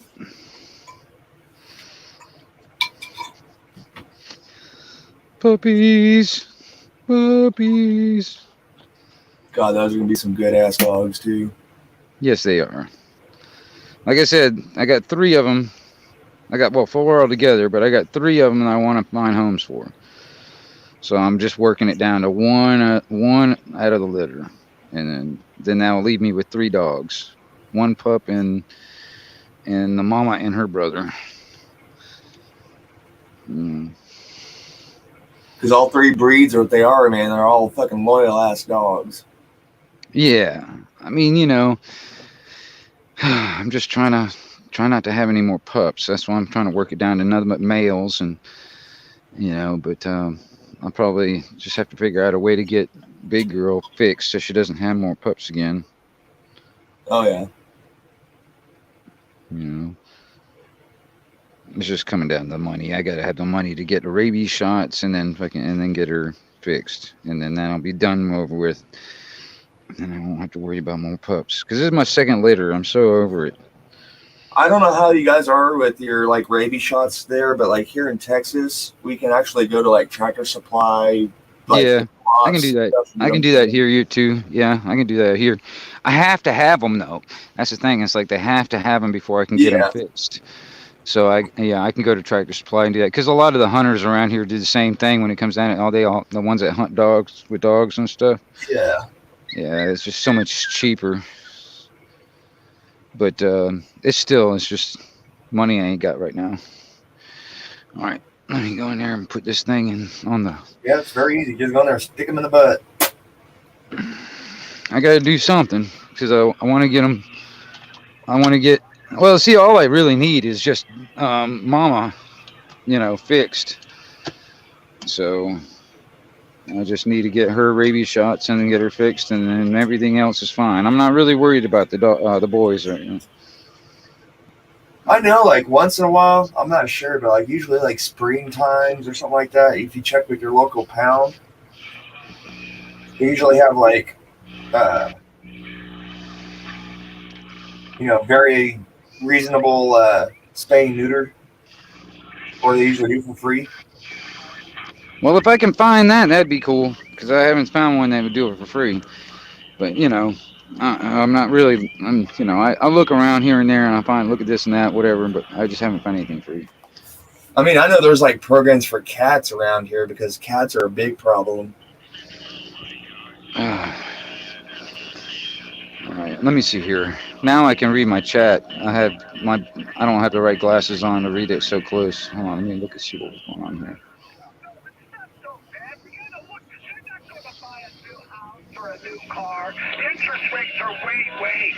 Are you 28 right now? Am I? What now? Are you on channel 28? No, I'm on channel 38. Oh, channel 38 lower sideband. That's what I'm on.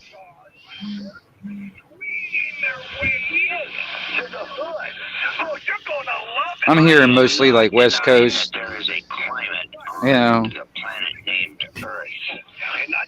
I don't know, just that guy right there sounds familiar. I put him on number 6. Yeah, that guy you hear right now talking is like he's out there in California somewhere. In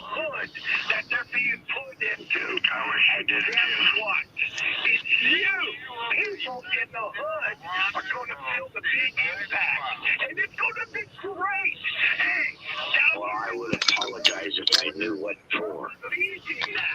for tipping that taco. You voted for him. You got no, that's unbelievable. I learned something really cool the other day. What's that? It's called dieseling pellets. Oh yeah, dude. Have you ever done that? Yeah, dude, that shit's crazy. Oh, that works really good, actually, man. That works really good. Yeah. I mean,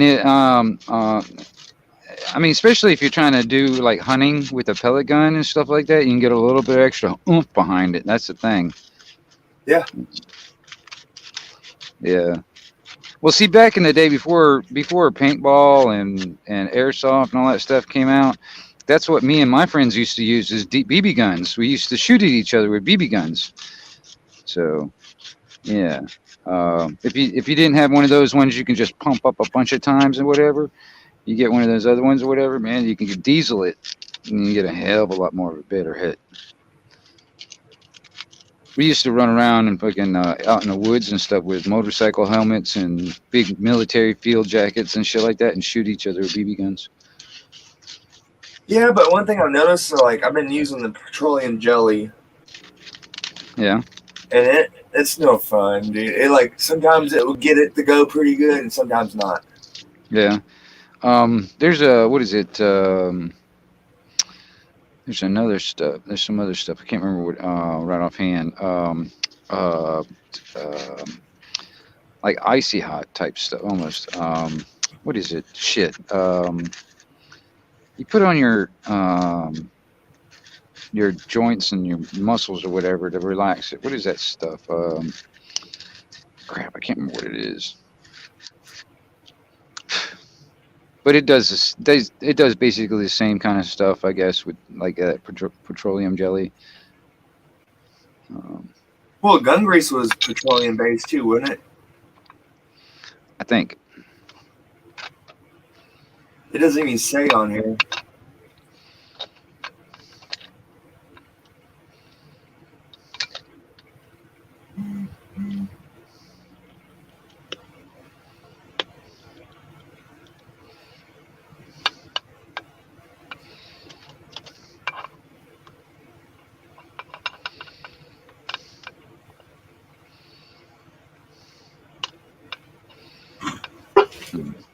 Yeah.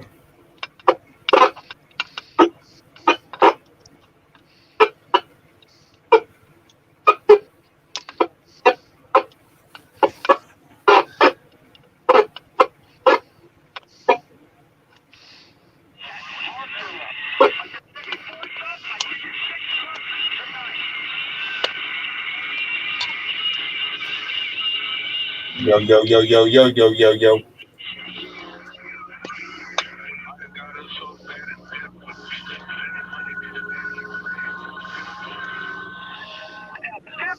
I think his battery's dead. I think your battery's about dead. Why? No, not you, my buddy. Oh.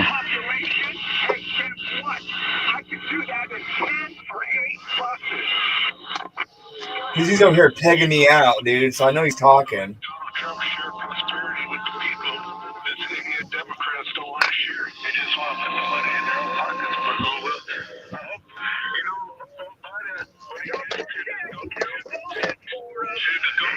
Now he got an old ass fucking Midland. Oh yeah.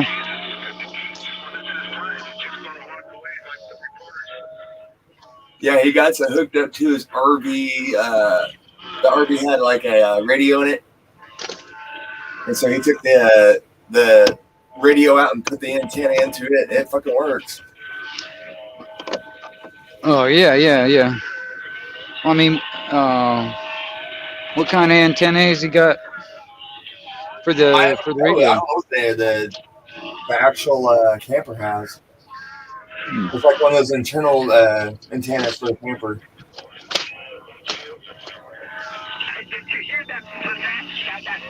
But it's enough where he's just probably not even like 25, 35 yards away, so it picks it up on mine. Oh, right on. Yeah, just the thing is you gotta be careful when it comes down to it. make sure SWRs and all that stuff is okay, because honestly, it would reflect back and it would ruin your radio. Eventually, it'll probably blow something up too if the SWRs aren't right on you. The signal wave ratio is what it's called. That's probably what's wrong with it right now.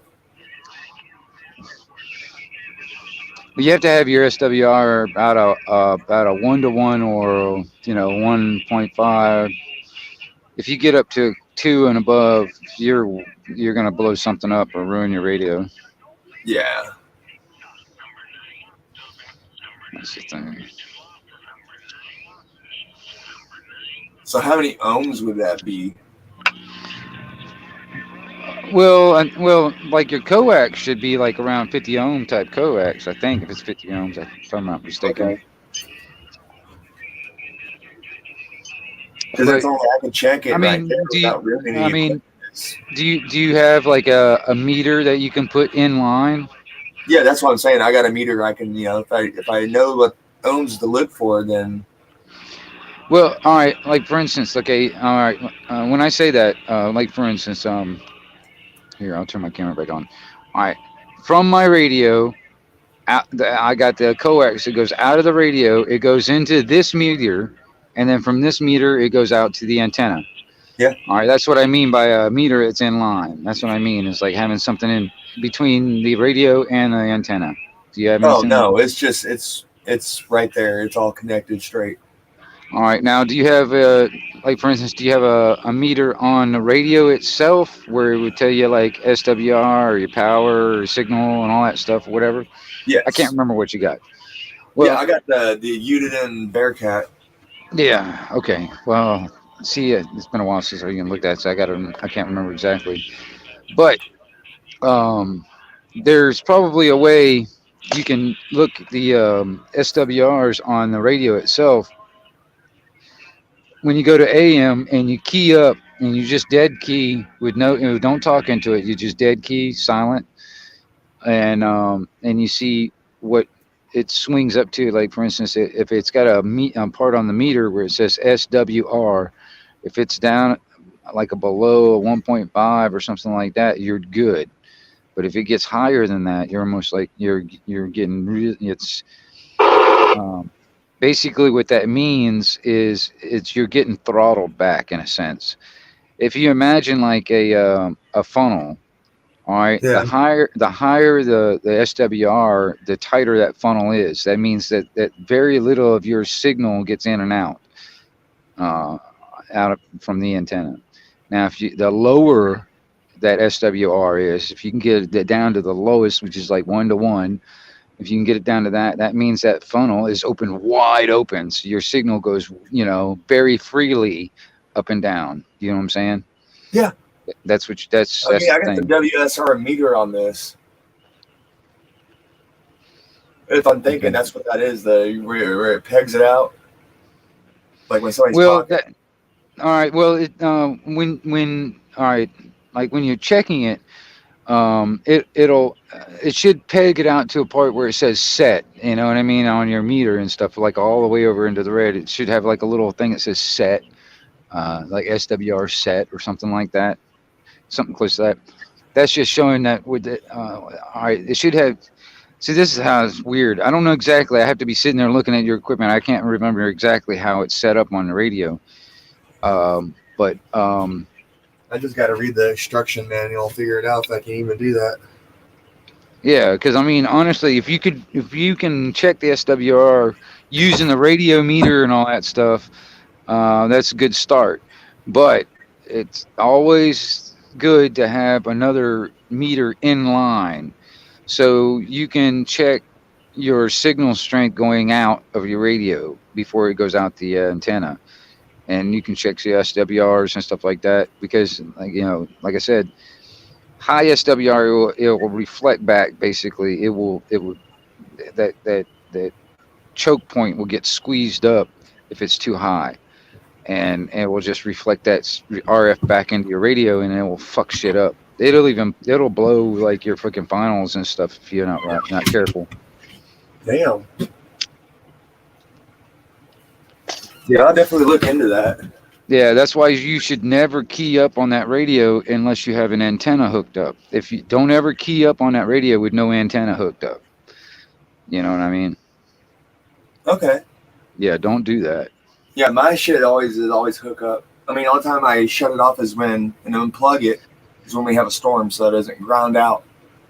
Yeah, well, that's a good idea, but like I said, just don't if you're going to, put power to that radio and you key up, you better make sure there's an antenna hooked up to it, because Yep. otherwise you can like blow a final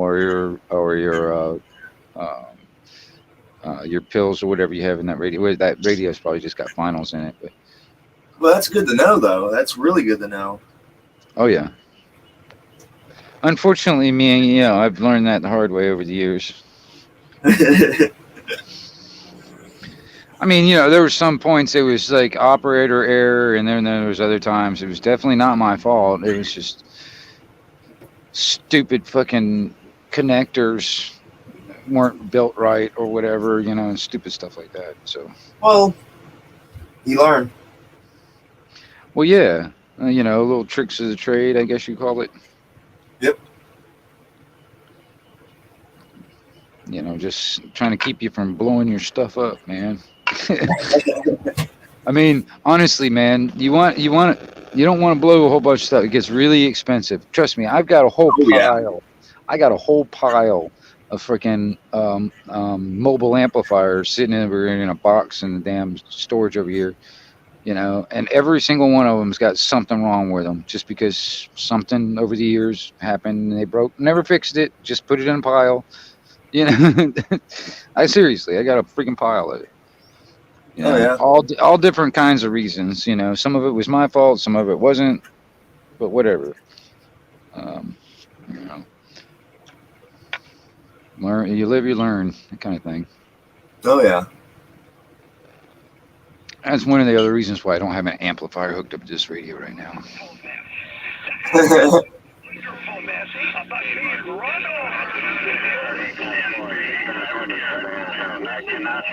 It really blow some shit up.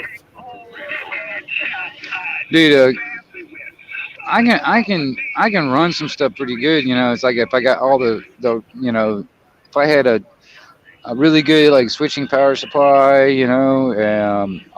keep a constant voltage, and that will be able to run both the radio and the amp, and then make sure all my connectors and all that stuff are all soldered good and blah blah blah, and I'll run it like not full blast, but like 80%, not 100%, but I'll run it about 80%, and that sucker will it will run for a while. It will run for a long goddamn time if I do it that way, and I just know how I need to do it. You know what I mean? I got a buddy of mine. He's got a 14. Was it? I think he's a 14 pill or no, a 16 pill, and that's it. That sucker doing over $1,000 when it comes down to wattage. Yeah. Holy shit! Oh yeah, that ain't nothing really. I mean, honestly, some of these guys do a whole hell of a lot more than that. I got no use. I don't really need it, and it's more of a headache.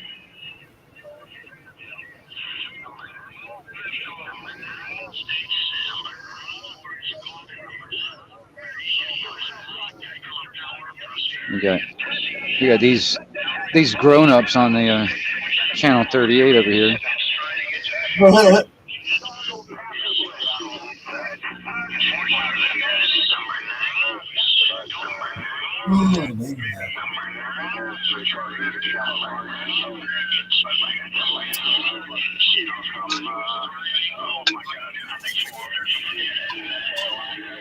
Are you guys finally warmed up down there? Yeah, I mean it's today. The sun was out for a while. I mean it's kind of hazy right now, and it's about 20 after 2, so it's starting to drop a little bit in temperature. I think probably I might take a ride up to the store and get me some cigars, or maybe I'll just say fuck it and wait until tomorrow to do that. Some cigars. Well, yeah. See, honestly, man, I've actually, because of my financial situation, I've actually kind of sacrificed certain things. You know, like I like to smoke pot, and I've been smoking pot since I was 14 years old. And unfortunately, right now, I can't even afford it. So I've been doing without. I've been kind of like that's one of my sacrifices. I may have to sacrifice fucking smoking my cigars, tobacco, and stuff like that because I can't really afford it. Oh yeah. So it might be a good thing though, that I stopped smoking tobacco altogether. You know what I mean? Um, so it might force me, to to quit because I can't even buy That's them. that's one thing I do need to do is quit. Dude, I'm gonna tell you something. Like I said, I've been smoking either pot or tobacco. I've been smoking since I was 14 years old. I quit smoking tobacco for about what was it 4 years? I think it was. I cold turkeyed and I stayed off for a while, and just for some stupid reason, I was going through some real stressful shit, and I was working as a bouncer at a bar, and at this bar, it's like everybody smokes in the inside of the place, so I was always breathing in the secondhand smoke all the time. I didn't even think about it. There was just one day I walked out and I went down the street to this convenience store to grab me a drink. All right. Well, by the time I walked about halfway back to the bar, I didn't realize it, but I had bought a pack of cigarettes and a drink.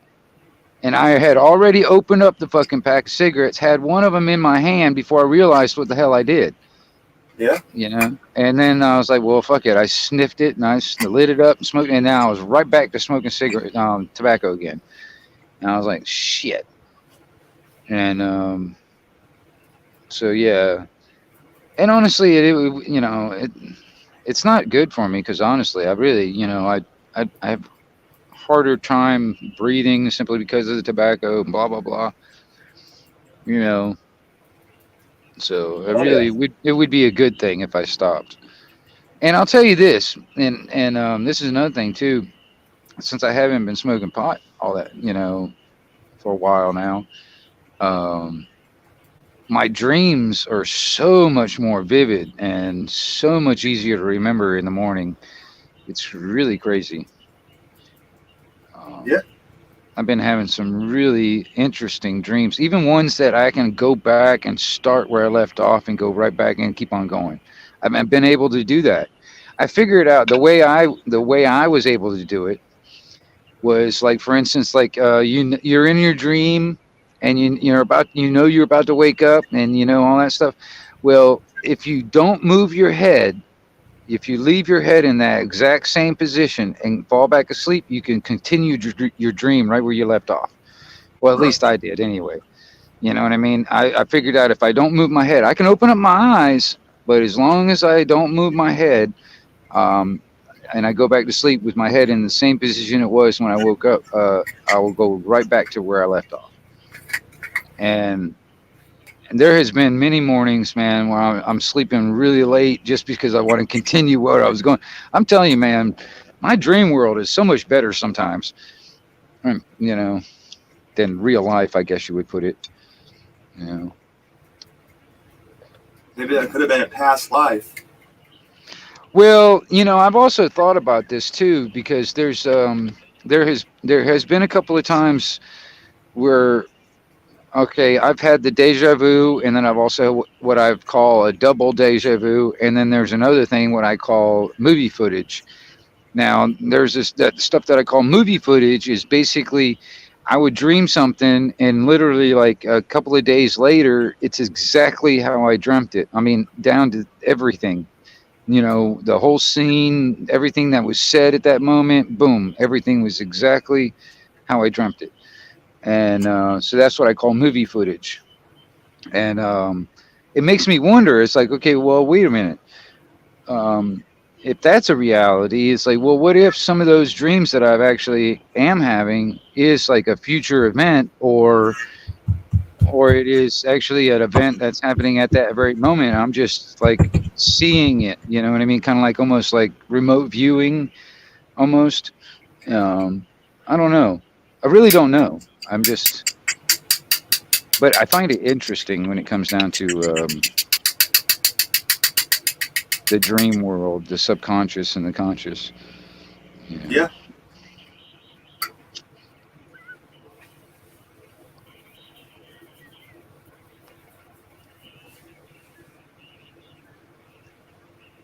I think when you smoke a lot, it depletes a lot of that, like we used to talking about. But, I only smoke about roughly like fucking 3 grams a day. All right. Because if I exceed that, dude, then I'm out of line. I hear you. No, I mean, I'll tell you this. I personally have I've got sharp edges sometimes. All right. And that's when when I'm sober, I'm like sober as a judge type of sober, driver sober. Dude, I got a little sharper edges on my attitude. And if I was to smoke, it kind of softens the edges a little bit. I'm a little, you know what I'm saying? I don't know. It's just one of them things. You're a fucking mechanic. I mean, what mechanic ain't fucking gonna fucking say son of a bitch and throw a wrench across the damn shop? Well, yeah, yeah, that's another thing too. I've worked a lot of different types of jobs. I mean, hell, I've done a lot of cooking jobs, where I'm in the kitchen. I'm gonna tell you something. That gets frustrating as hell when people don't. Oh yeah, fucking people cussing at people and shit. Yeah, and then yeah. That's a very stressful job. It is. I tell you, I've done everything from fine dining to like the freaking soup kitchen.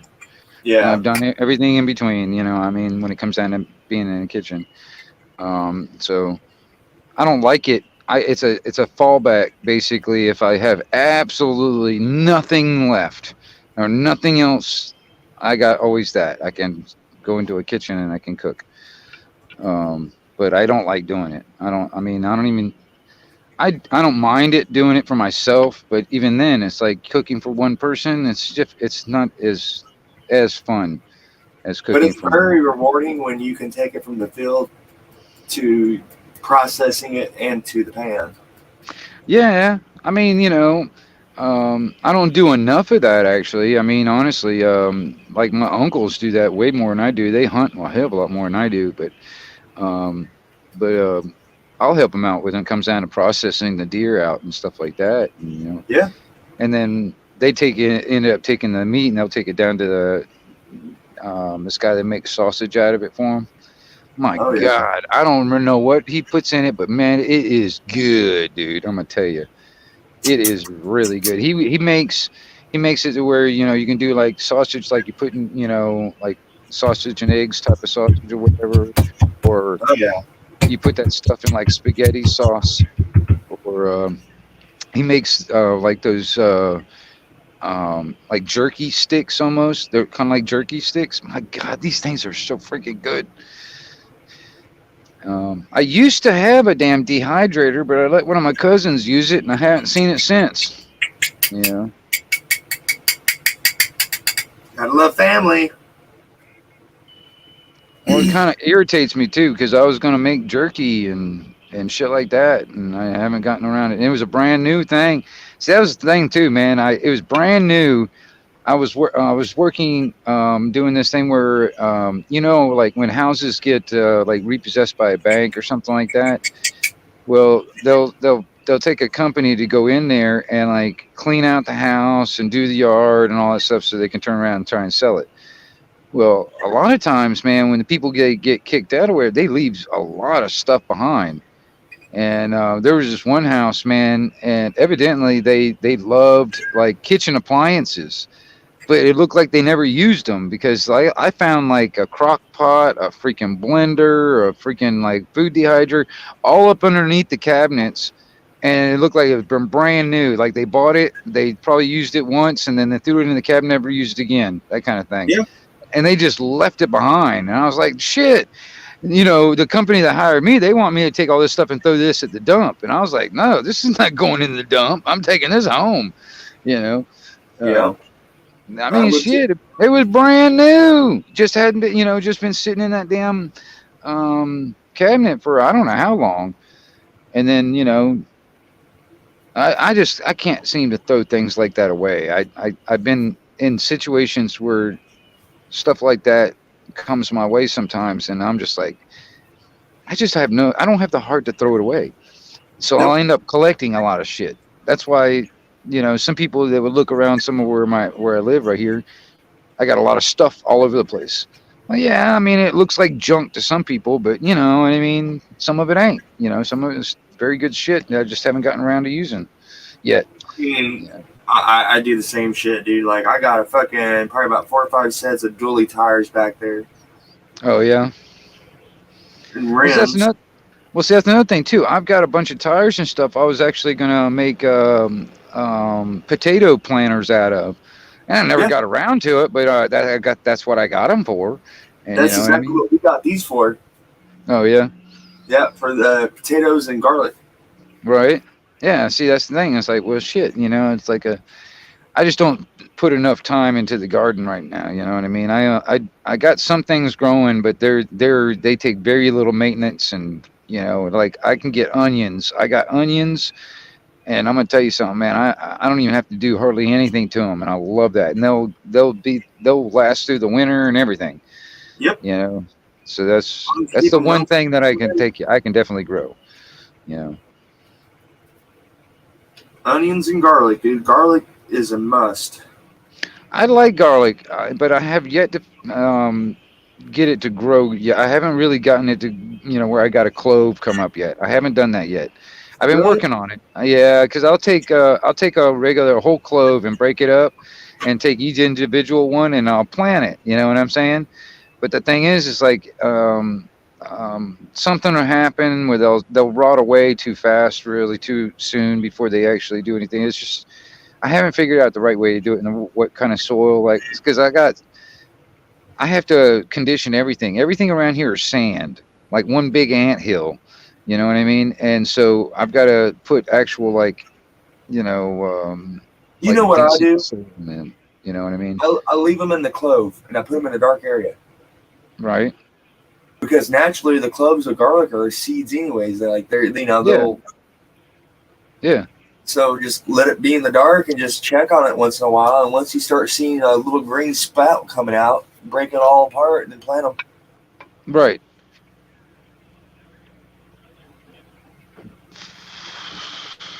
Somewhere it's like dark and you already have some moisture already in there. Well, that's probably my problem. I don't have them in places where they're where I was trying it out. I had too much sun, I think. Yeah, that may have been it. I'm still learning. I'm still trying to figure out where, like, for instance, okay, I need the garlic growing in this spot, not over here where he gets all that sun. You know what I mean? Like I got these books. I've had them for a while, but they like describe what temperatures are like ideal for like your root cellars and everything like that. Oh, and, like, yeah. It's in the 50s. The 50s and the lower 60s. Oh, when it was written? No, I'm talking about your temperatures. Oh, the temperatures. Okay. Well, see, that's the thing too. It's like I'm still trying to figure all that out when it comes to, because I want to get garlic. I want to get, actually, you know what else I want to try and do, but it's just like I'm not sure how I can get it done. I started looking at different things on the price of it. Have you seen the price of like vanilla beans? Yeah, they're up there. Okay. Well, I started thinking about, well, you know why? One of the main reasons why vanilla beans are so expensive is because there is nothing really that naturally pollinates it. So you have to manually pollinate this thing. That's what other reason why it's so freaking expensive. But I was sitting there thinking, I was like, man, I want to grow something like vanilla or something like that, where it actually demands a high price. But if I can grow it myself, you know what I mean? That's another thing, I mean, I'm not looking to make like a huge farm out of it, but just like, Well, hopefully, the new cash crop will pop up and will be legal everywhere. Well, I don't know what DeSantis is going to do, man. Seriously, he needs to make a ruling so where it's recognized that we have a fucking constitutional carry in this fucking state. Needs to do that. Needs to do something with fucking, who in the hell is the government and think they are trying to outlaw a fucking plant in the first fucking place? You know what I Right. mean? And we got to get rid of all this shit, you know what I mean, so we can be free people again, you know what I mean? Because literally I will become a farmer overnight if this thing fucking gets to the point where I don't have to worry about DEA agents coming Oh, after me. I know you will, because I will do the same, dude. I'll be a fucking pop up. I'm serious. I don't care. I'll be I'm a farmer. serious, dude, That's because, an honest living. That's an honest living, you know what I'm saying? It is, honestly. You're out there working the land with Exactly. your hands. You're out there fucking, Yep. And plus, it's going to be beneficial for you too, because you're growing your own medicine. You already know where it's coming from, et cetera, Well, et see, cetera. yeah. You know? There's a couple of things. For instance, if I had this 7.5 acres that my dad's lot that I'm sitting on, if I had this 7.5 acres, all right, I'd be growing like fruit trees. I'm gonna grow. I want to grow bamboo. I want to grow. If ever the laws ever get switched around, I'd grow pot. And for many different uses. I mean, there's like 1,000 different uses that you can use the marijuana plant for. Everything from like textiles to fuel to freaking medicines. I mean, there's all kinds of shit that you can use it for. You can make plastic out of it. Another little crash crop that is kind of not talked of is ginseng. Yes. Well, see that's another thing too. That up there, up in the mountains, like up in the Smokies and stuff, up there in like where I used to live out there in North Carolina, right there on the North Carolina-Tennessee border, up there in the mountains, dude. That's where it grows. And I'm gonna tell you, it needs that kind of climate, that type of elevation, but that's where it grows. I'm used to know guys that did that. They would hunt ginseng every year when it came in, and they go out there and they hunt that shit up, and they make, they pay big money for that stuff in China, dude. Fuck yeah, they do. And it depends. Also, there's another thing too, because the Chinese are so weird about certain things. If that ginseng root is a certain shape, that will determine how much it's worth. If it's shaped if it looked like a little voodoo doll type of shape, dude, they will pay big bucks for that, dude. If that root looks like a little human or a little man or a little person with arms, legs, and everything, and if it looks like that, dude, they will pay, oh man, a shitload of money for that. Damn. And that's just one root, They'll go for the shape of it and how fresh it is and how big it is, so you got to know what you're looking for when it comes down to going out there and hunting ginseng too. You know what I mean? And then once you know what you're looking for with the type of leaf you're looking for, and the age of it, if it's got berries or not, blah blah blah. I mean, once you figure that out, dude, all it is just going out there and looking for it. Yeah. As long as you don't step on somebody else's fucking land, you're good, I guess. Yeah, and mushrooms, man. Mushrooms is a big business too. Wild mushrooms. Well, if you let the cows got free range, yes, that's a good thing. Because I mean, you get a lot of these farmers that are giving them this grain that's got like a fungicide in it. It won't let it grow, and it won't that fungus won't grow in the shit anymore because it's got that fucking feed. They've been feeding the cows. I'm talking about like morel mushrooms and stuff like That's that. what I'm talking about. That's what I'm talking We about. don't eat cows. Oh, okay. We're talking about the psychedelic. Yeah. I already know what you was talking about. No, I'm not talking about like those. I'm talking about actually like wild edible mushrooms. Oh yeah. Dude, there is a big market in that. Well, I like portobellos personally. I love the taste of them. Chicken of the woods. Like Yeah. you can find a big old, cluster of those. Dude, Well, you can see, that's sell the thing. I don't $400. now chicken of the woods. Now, I don't think I have seen it down here in the Florida woods. I don't think I have. I may have, and didn't know what I was looking at. But chicken of the woods, I have not seen. And I'm not sure what kind of wood that grows on. Is that like a hardwood? What does that grow on? I think it grows on birch. Birch. Okay. Yeah, I don't know. See, we got more pine and crap like that around here. You know what I mean? Or like oak. You know, a scrub oak. Now I can. You know, there's some things that grow on oak. You know. Yeah. But We got a lot of oak around here. We got a lot of, I don't know what kind of oak trees there are. that's another thing too. You need a cold, dark, and be decently dark place for that stuff to grow too. You know, decently humid, I guess, in the dark. I don't have that right now.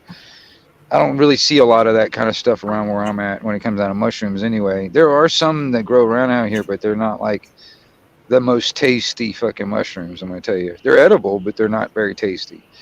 Man, I already got like a wild vegetable growing around here, you know, cacti. Yeah. I mean, it's the edible, it's the what they call them, thornless ones. What are you talking they about? have Like the outside. the prickly pear? Yeah, it's a prickly pear. Yeah.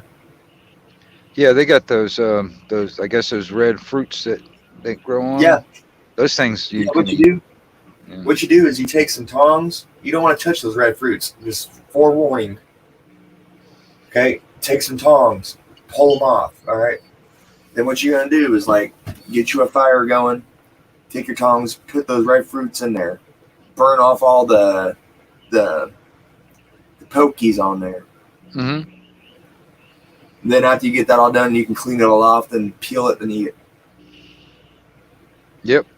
But Yeah. it will stain your shit. Yeah. Yeah. That's another thing. That's another use of it too. If you ever wanted to dye something like some kind of a fabric or whatever, you can like use a that. fish. Yeah. I mean, if you wanted to dye like leather or something, you can use that to help dye your leather. You know, there's some berries that have a really dark tannin to it that are really good at making dyes out of. Yeah. So I mean, that's That's pretty what the cool. Native Americans did. Well, yeah. I mean, there's a lot of stuff like what is those things? The agave plant, I guess is what they call them. Yeah. They got those long, wide, fat leaves on them, and on the very end of them, they got a freaking thorn right on the tippy tip. You know what I'm talking about? On the tippy tips, they have thorns. I had like 8 or 9 of those before. Yeah, they got a lot of that kind of stuff growing around out here in the woods out here. And there's an old trick that the natives back in the day used to use these things for. They used to take the leaves off and then just beat all the pulp out of it, and it's got these real long fibrous type of strings inside that leaf. All right, so they'll just get all the mushy stuff out and rinse it out and have nothing but that fibrous like long stuff, and that became like string. And since it's already got like that damn sharp ass thorn on the very end of it, it becomes like a needle and thread. They used to use that as a needle and thread kind of thing to kind of like tie up their freaking moccasins and shit. I'll be right back now. Shit. It works real good. I've used that same method for things like that. And,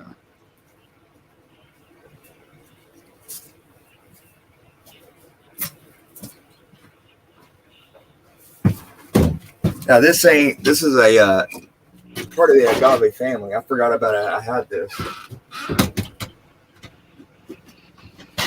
but it's not totally an agave.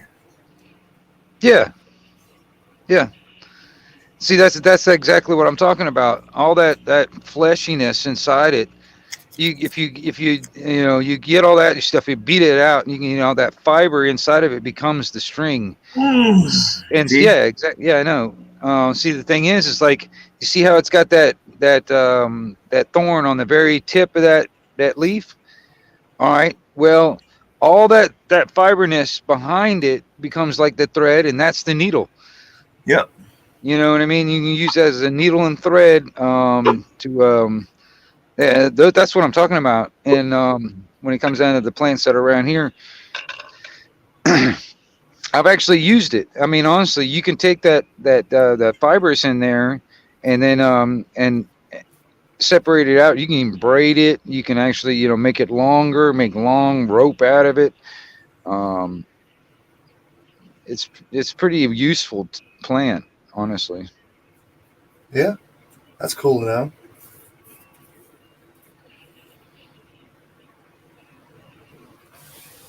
No, we had these blue agave, and they were like a little bit different. They were like this, but had like a way broader leaf to them. Like that's what they actually make tequila out of.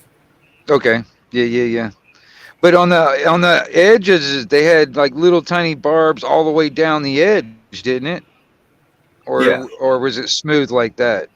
No, it was barbs down the edge. Yeah, that's what I was thinking. Yeah, those things were wicked, dude. I had to go out there and like every like I don't know, half a year go out there and trim them down. Then we actually had some Mexicans people come over and they actually took a couple of them, harvested them, because they got huge, man.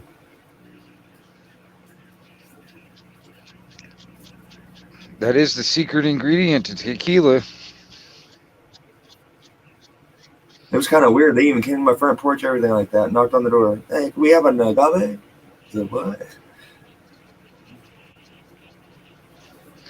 Well, see, that's the thing. It's like, I mean, if I ever wanted to make tequila, I'd have to get a hold of some of that stuff, man. Like, actually make it the right way. I would have to get a bunch of that agave and ferment that. Oh, yeah. I mean, It seems like the sides. It seems like the sides of the plant are the most fibrous, like the strongest. right. Like I would use that, tie it together. You know what? I'm gonna do this, dude. I'm gonna make my own little fishing pole, my own little agave line. Okay, I'll tell you this. Watch. Like the best way, the way I have learned how to do it, the best way to do it when it comes down to actually preparing all that fiber inside it, is taking like fresh leaves, that are like right off the plant, where it's still like all green and mushy and stuff. You take like a flat surface, like a flat rock or something like that, and you get like a wood mallet or something, and you sit there and you bang it flat. You bang that whole thing flat and get all that gushy mush that's in there all out, where there's nothing left but the little fibers, and while it's still green. So because you'll have it'll actually you'll basically end up pounding all that flesh away, and it's nothing but that little fibers in the middle. And then you rinse it off with the fresh water and stuff like that. It won't break as much either, because if you wait until it's dried out, it breaks a lot easier when you're trying to like separate all the little strands and shit like that. When it's green, it's a lot easier to get all that stuff separated. So if you wanted to like braid it or do something like that, I've done quite a bit with stuff like that. So I mean, that's the easiest way I learned how to do it. Um, to get where you, like, for instance, if you wanted to get a bunch of them, you get like 4 or 5 leaves and get the whole stretch of that fiber out of each leaf, and then you tie them together and to make one long stretch. You know what I mean? And you end up just doing it. You have to do it over and over and over again. And you get a rope. You know what I mean? But Because I want to do like at least a 6 or 7 foot long rod. So I have to go that whole length of the rod and maybe just a little bit more, because you still want to have that. You want to double your reach with that. But still, you can be able to, because if you have it too long, you won't be able to like fly rod it out there, you know what I mean? Well, I mean, you're just talking like a cane pole type of thing, right? Yep. Yeah. Where you just take it from one side, let it dangle, and just let it fling all out there. Yeah. Then you could take like your cattail branches, or a lot more softer woods, and make a bobber out of it. Yep. Well, I mean, yeah. Um, But you probably don't have to make a fish gouge. You know what a fish gouge is? um, It looks like a little grain of rice. Like if you, it just depends how big you want to go. But the best way to describe it, it looks like a grain of rice. okay. And then you tie your line right in the middle. But you want it to where the line acts like it'll lay over, but when you set it, it'll straight up like a T like this. Yeah. Because what are you gonna do is put your bait on there like sideways, and so that fish is gonna eat it. But when you pull on it, it's just gonna turn in their throat. Okay. Yeah. I know what you're talking about. It lock catches them that way. Yeah. What I mean, like, if you were doing that on the fly, what would you make something like that hook out of? What would you make that out of? Like a piece of like a piece of Something aluminum or some small, shit? sturdy, and strong. Yeah.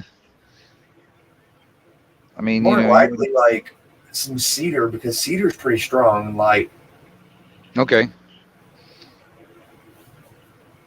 You know, you're Yeah. probably gonna have to make multiple sizes, and you're probably gonna have to change them out to find which one's actually gonna work for you.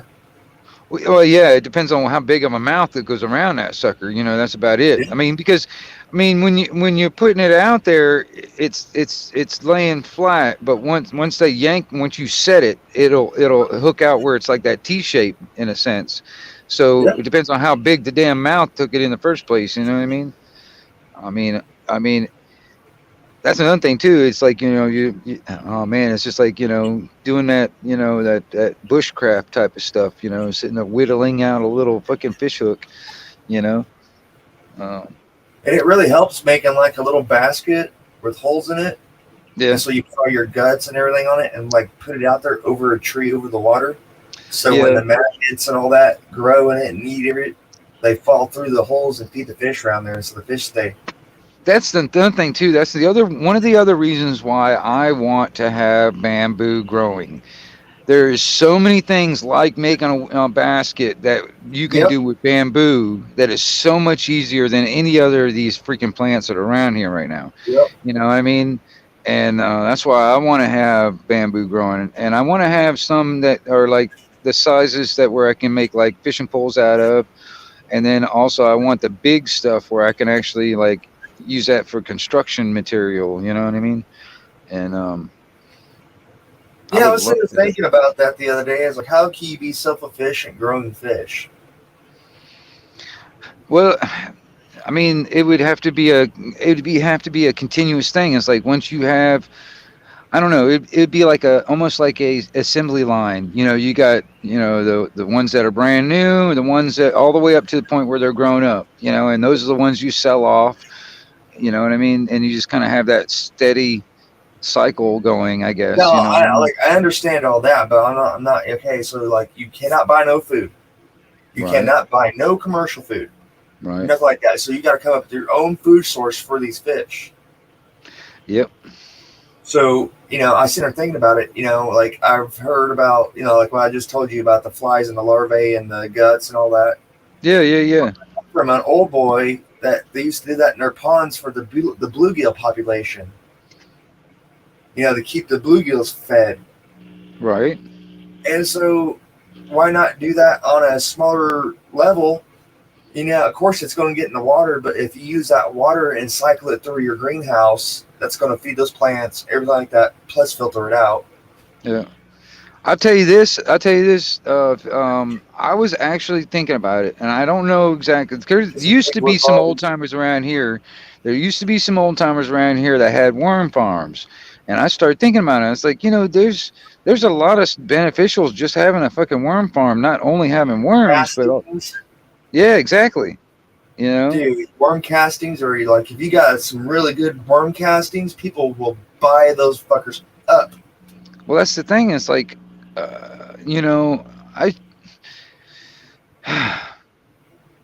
I should It's do not that something hard to like that. start. I know. I should do something like that because honestly, I want something that I don't have to pay attention to all the time. But that's another thing too. It's like a lot of the vegetable scraps and shit that I don't want. I'll just throw that in the fucking worm So they yeah, eat throw it up. all You know what I in mean? one. It'd be like all my composting and all that other stuff. Um, You know, if you got a lot of cardboard around, you can like literally like line the bottom of that cardboard and then wet it down. Then put your dirt in there because I'll keep that moisture. that's true. Yeah. Well, see, that's the thing too. Is like I actually would have to prepare the soil altogether because honestly, like I said, I live on. It's basically one freaking big ass anthill, man. It's literally like nothing but sand, and then I'd say about 8 or 9 foot down, you'll probably hit clay. You know. Yeah. So I have to like if I want to put something, I have to prepare the soil somehow, other than just the sand and shit. You know what I mean? I don't think they'll live in the sand. I don't know. I used to know this one guy. He used to have this trick where he'd take a stick. He had this long fucking stick, and he'd drive it into the ground. And then he'd take another stick, and he'd rub that stick that's stuck in the ground. And he'd make like a grunting noise, and motherfucking worms would come out of the fucking ground, dude. Yeah. Have you ever seen that shit? That's Yeah. crazy as fuck. I never thought, man, I was like, holy shit. He's just like basically calling them out. You know what I mean? He just sit there and make that grunting noise, and it vibrates into the ground and shit. Next thing you know, these things are fucking popping out. It's crazy. I mean, you can find some probably good topsoil around where your trees are, where you have a natural tree that's throwing down leaves. Yeah. I mean, of course, it's going to be a little bit sandy, but I think if you throw a bag of like topsoil in there and kind of like even out that sandiness, it'll be all right. Yeah, kind of get something going, get something started. Once I get started, I just keep putting more into it. It'll eventually be good. You know what I mean? It's just keep on putting more into it, and they eat more, they fucking poop more, and all that sort of shit. Now, see, that was another thing too. There was the guy I knew, man. He had a deal where he can screen out all that fucking worm castings and shit versus like the soil or whatever. I don't know how he did that, but there's a way to do that. I can't remember. I guess the best way for you to see what works around there is just go around and move shit around. That's where it's kind of moisture at. Yeah. I hear. And see if Yeah. there's any worms. I bet you there might be some little red worms. Yeah, I don't know. I mean, honestly, I really don't. I've got a couple of ponds that are not that far away, and it's like, They don't need to be around ponds. I mean, like there's red worms around here. oh yeah. Yeah. I mean, that's where you find them. It's like where like a lot of leaves fucking collect and shit. That kind of thing. Yeah. A lot of moisture. Like if you have like bricks or something like that, you can usually move them and they'll be right underneath there too. Oh yeah. Oh yeah, because I used to do this shit all the damn time, dude, looking for bait for fishing. Hell, what? It's not really easy, but what I ended up doing, for me, is just catching minnows and using that for bait, because it was really easy for me to catch minnows. I got a little trap that I can just throw some stuff in there, and they all go in there and get out, and I'll catch grasshoppers and shit, because Yep, that's what we used to do too. because a lot of it just depend on the river. yeah, that's true. Now there's some places, man. I'm gonna tell you, you throw a frog in that motherfucker, they'll get. Oh yeah, they'll fucking get eaten fast. Yep. I know some spots like even that. Toads. Yeah. Oh yeah, dude. Like, I grew up on the river, basically, river and lakes. Like when I got out there on the river, I do take a big old dip net with me because some are easier just to dip net them. The plus on the Brazos, it's like shallow in certain spots, so you basically, if you do it right, you can school all the minnows up in the the shallow, and then go up there and scoop up probably about 4 or 5 dozen. Yeah. Well, see, I don't do it a lot. I mean, I don't really go as much as I probably should, because then I can actually. So that's the thing about like going out here and hunting more that I should. You know what I mean? It's on the property. I'll do whatever. I don't give a shit year round. Fuck it. But I was sitting there thinking about it. I was like, that's just meat I could be putting in my freezer right now, and I haven't done it. You know what I mean? Yeah. Or going out there and do some fishing, and I know I can catch me. There's like the pond that's sitting over here. Damn, they got some pretty good sized bass in it. There's some brim in there. Give me about 4 or 5, cast iron skillet size damn brim. Dude, I'm good. I just throw a little Dude, bit of those oil are in that sucker and fry it up. I'm good. You know what I mean? Man, that sounds good. It is. I mean, and then there's these other ones over in the river over here that's kind of like brim. We call them stump knockers. Yeah. These little stump knockers, man. I'm gonna tell you, man, them things are good too. You get one about the size of your hand, and that's perfect. You throw that in a fucking cast iron skillet with some oil and fry them up.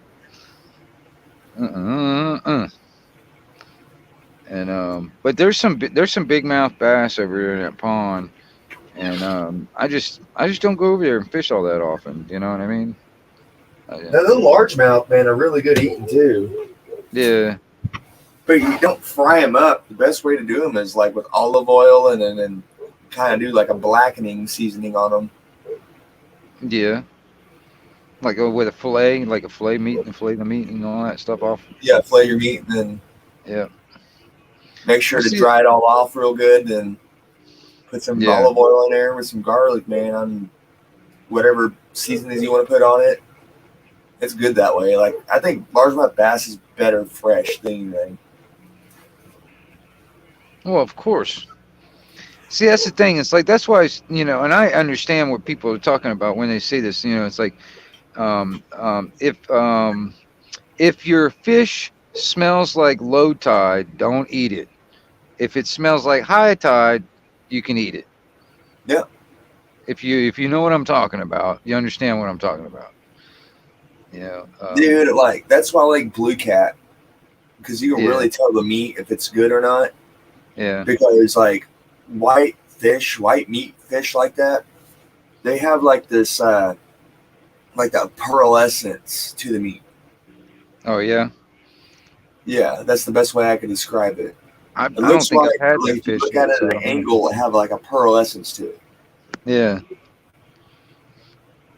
I don't think I've had that fish. See, I've mostly a lot of like the freshwater and stuff I've tried. Saltwater, a little bit, not very much. I mean, I've been around saltwater a lot, but I don't really fish it that much. And I don't really eat a lot of fish. I probably should eat more. I like fish. It just don't. It's not something I go out and buy, or I don't really go out fishing all that often. And so, I don't. You know what I mean? I mean, if I fished more, or actually went out and actually bought it at the store more, I'd eat it more. I just don't normally for some reason. I think fishing is a good thing because, like, in the reality, dude, like, yeah, you're gonna go out and pay $40 for your fishing license, but in $40, and then probably about $100 worth of equipment, and that's $140. But you're gonna out succeed, Yeah, and then next thing you know, the health department come out there. This is not a sanitary environment. Oh, wait a minute. You got to have a permit for that flame so you can cook your fish, by God damn it, motherfucker. I mean, it's like goddamn tying taxes together. I mean, like just so we can fucking cook a fucking fish and eat fish, Nah. Yeah, no, it's like me personally, man. I don't recognize that crap. I'll do it ways where I don't have to do all that stuff. I go what I see. I go off of what I see. I hear you. The disclaimer is do not do this at home. Yeah. Yeah.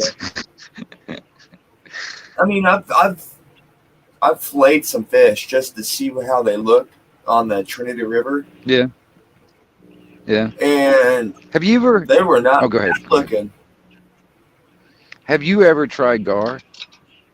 Yeah.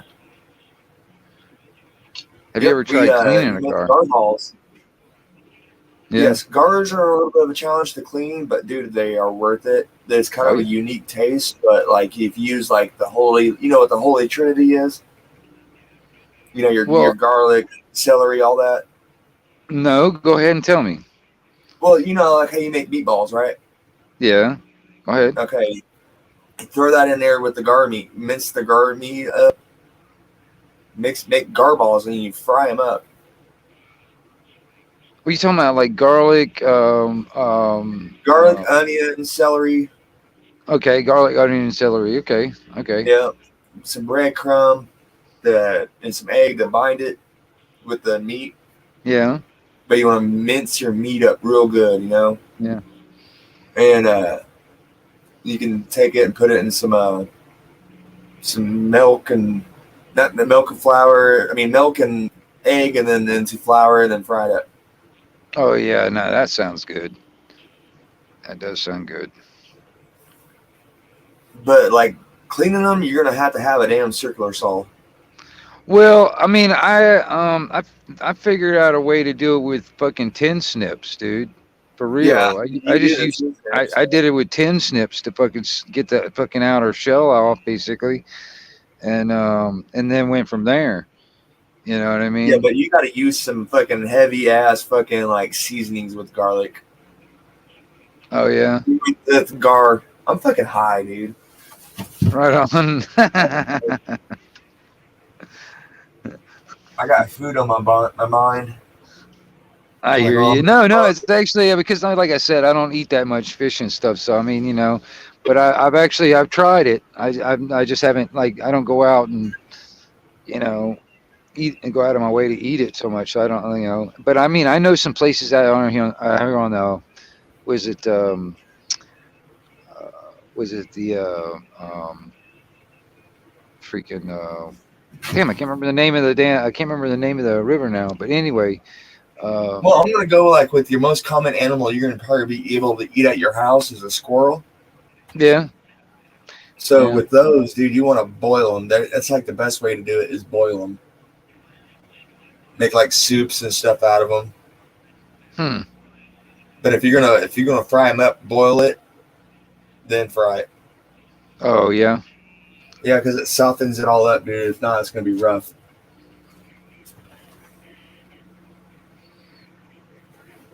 Yeah, because I mean, I have something I haven't tried.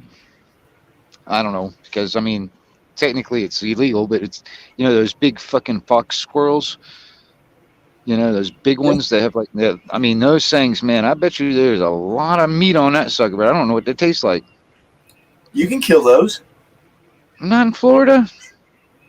You can't kill the fox squirrels in Florida. No, no. There's like some bullshit, statute.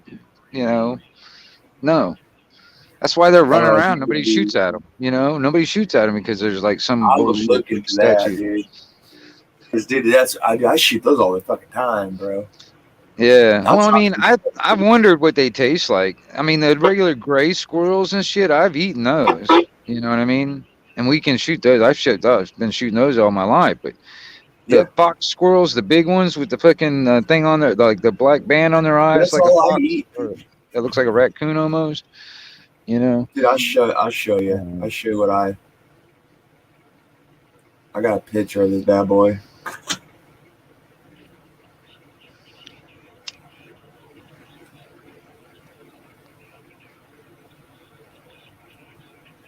Because I lived out there on the river for a little bit. And so I had to go hunt for my food sometimes, especially after my truck broke down. That sucked. Well, there's I was thinking about taking my kayak on one of these big ass rivers and shit, and go way upstream and then take it way back downstream. Take like a freaking like 3 or 4 days to do it. That would be really fun actually, or just take it way upstream and then take it way on down and get out. But I'd have to set up some like I'd have to set up my car down there and somebody take me way upstream and then drop me off, and I don't know.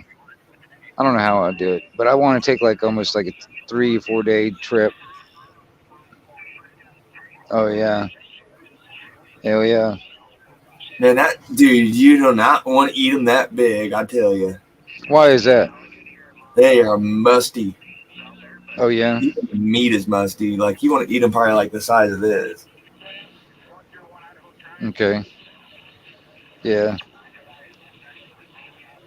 Musty, huh? I wonder how you can get rid of that. I don't know. Is there's a way to cook it? No, dude. Like I tried, dude. With onions, peppers. Oh, it was still horrible, dude. I wonder what it would be like as a jerky. You know, like dried up as a jerky. See, with wild boar, one thing that's very important with wild boar, you want to cook it all the way through because it could carry trichinosis. Yeah. So it's like bear meat. You got to make sure it's cooked all the way fucking through. Right. Well done. So that's just one thing that you gotta keep in mind. Huh.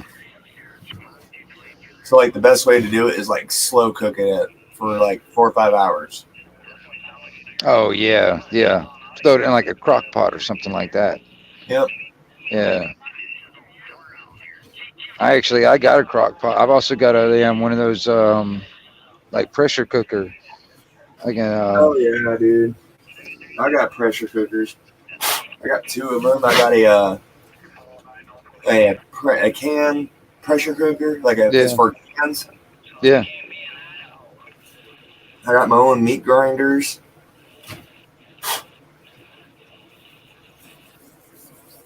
I even got my own like sausage stuffer. Oh yeah, man. Actually, man, my dad had one of those too, man. I was like, I would love to have something like that because I wanted it mostly just because I was sitting there thinking about doing jerky, beef jerky and stuff like that. I was thinking about, making, I don't know. I had a wild hair at my butt of making some, stuff at one time. I never got all the stuff to do it. Dude, jerky is so fucking simple. Oh, I know. And honestly, man, it's just like I was like I said, I sent let my cousin fucking borrow my I had like I don't know 6 or 7 tray like food dehydrator type thing, and I haven't seen it since. I don't know. You don't need a food dehydrator to make it. You could do it in your oven. Oh yeah. Oh yeah. What is it? What are you sitting there like really low for a very long time? Is that what you're doing? What are you doing? Yeah. Yeah. Yeah. Put your water in there, everything like that. Well, not water. You don't put water in there, but you rain it. You like what my granddad used to do. He used to make goose jerky in it, and what he'll do is he'll let it marinate. Then he'll hang them up on with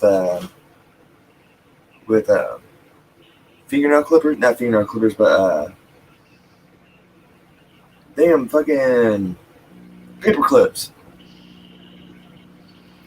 Right. Then I think he did it like at 160 or something like that for like 6 or 7 hours. It's like a very slow process.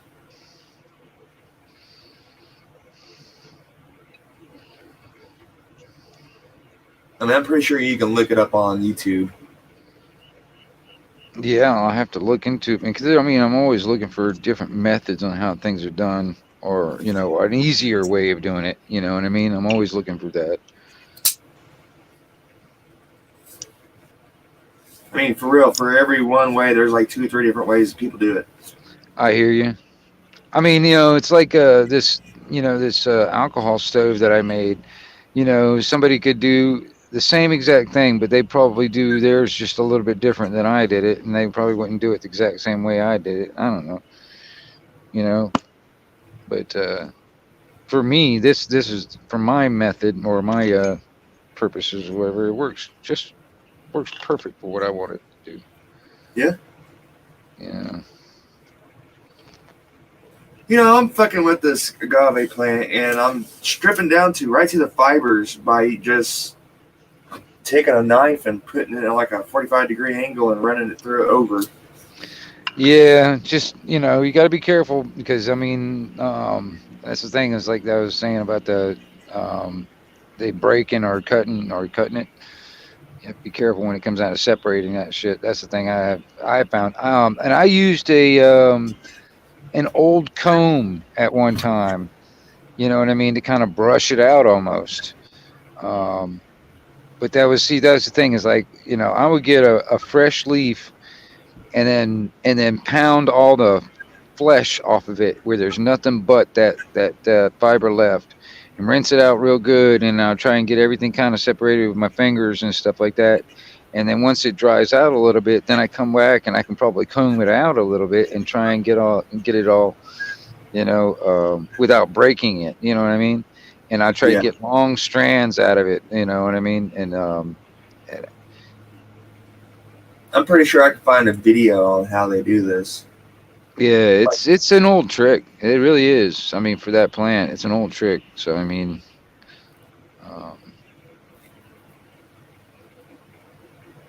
because like I said, man, on that needle and thread thing, it's just so convenient. And then on top of that, that fiber, like I said, is if you braided it or twisted it or whatever and stuff like that, you can make rope out of it. And you can do all this other stuff. You can make a thread out of it to sew with. You can probably just, like I said, take a couple of here and there, and then you can actually make that that fishing line, for like a cane pole. Um, Yeah. I've used it to hang stuff. Like you were talking about a basket type of stuff.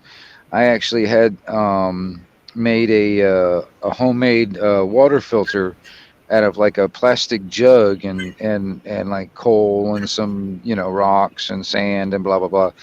But I used that fiber from the agave plant and made rope out of it, and I used that to hang that plastic um, milk jug up or whatever it was, that jug up in the air, so I can just like pour water in it and it would just drip out fresh water, or filtered water. I don't know. It's like one of Yeah. those bushcraft, like survival scenarios. Yeah, yeah, yeah, yeah. I mean, it's strong stuff too. I know, I know. That's the thing. It's like you add like also like if you were using that to like for instance like arrowheads and stuff like that. If you're wanting to use that to kind of like tie on the arrowheads or whatever, if you mix like some of that like pine pitch or pine sap, Yeah. kind of as a glue, it works.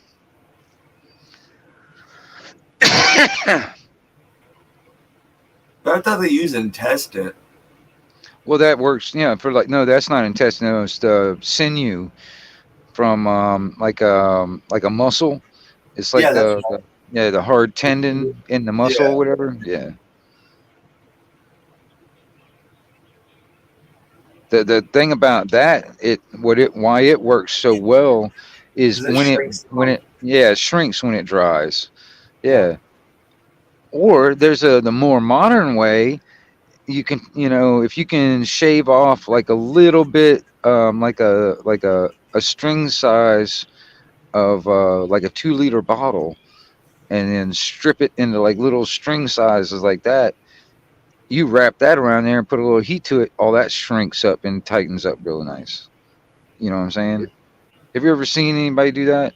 Like Yeah. take a 2 liter bottle and make it into a long string out of it. Oh yeah. I've seen them when they do that and then use it for the 3D printers. Yes. So that works also. But well, I mean, like on the shrinking thing of it, like you can do that the same scenario that you would use the sinew for if all you had is a 2 liter bottle. Do the same thing, put a little heat to it, and it will shrink up like the sinew would. You know what I mean? It's the same same kind of thing, but more of a recycling type of scenario. Because I mean, honestly, man, you never know what what what lies ahead. This stuff is like this. Honestly, man, this crap that they keep on pushing, like this mutually assured destruction bullshit or whatever, or the new pandemic. I mean, this is all crap, dude. They're just gonna try to put everybody in slavery, and until somebody decides they don't want that. You know, this stupid bullshit. Anyway, Yeah. Yep.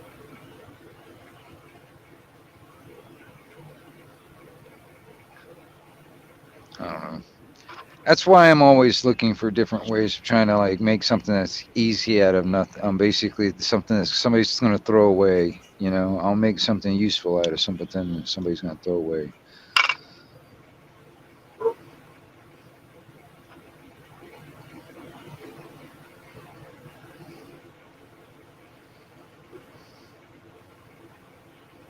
They got that Cobra, the HHR T50 for $100. Right on. That's not a bad price, actually. How you like it?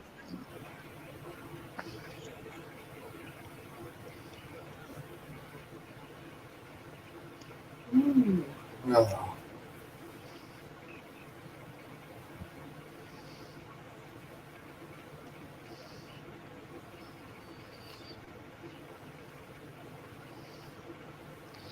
Yeah, when it comes down to me, man, I'm kind of like, I'm just down to the point where if I look at radio stuff, especially for 11 meter talking, I'm looking for high-end 10 meter radios, actually, because I know a 10 meter radio I can modify it to get to 11 meters, so I can use it for that. And them high-end 10 meter ham radios are just built a lot more stable with some, especially the newer ones. So I've been looking for the real high-end 10 meter radios, and then I'll just mod it. I know. I've been seeing them fucking Bofong, whatever they call them, Bofong brand. Yeah, the Bofang, whatever. What about them? I've been seeing those for like $70 on Amazon. It depends on what. See, that's the thing. It depends on what frequencies it can actually use. If you want something, if you the Bofang, for instance, I don't know if they do, but I can't remember if they got anything that's like a high-end 10 meter radio. It's probably easy to modify to expand the frequency range on that sucker, so you can get to 11. And some of those are actually pretty damn cheap. Yeah. It depends on what you want. And I've got some of the little walkie-talkies, man. They work with that 2 meter, was it 70 centimeter bandwidths? It's the dual band. And I mean, I can hear all the GRMS, all that kind of stuff. And I just thought about getting one and never just fucking hitting that fucking talk button so I can just listen. Well, yeah. I mean, I use it. I use it sometimes because I got a lot of the, the police, the EMS, the fire department. Some of them still use some analog, but it's mostly all digital now. Yeah. And all those, and that Bofang, that's all it picks up is analog. And so, And plus, I'm curious to do something. I just want to put a code in and see if it works. Yeah, right on. Well, I mean, it depends on if there's anything going on over on that frequency. It's just the different frequencies. Yeah. Put it this way, all those little walkie-talkies that you get as toys, or the ones that Walmart, say they get like 4 mile range or whatever. Those all work under like a GMRS and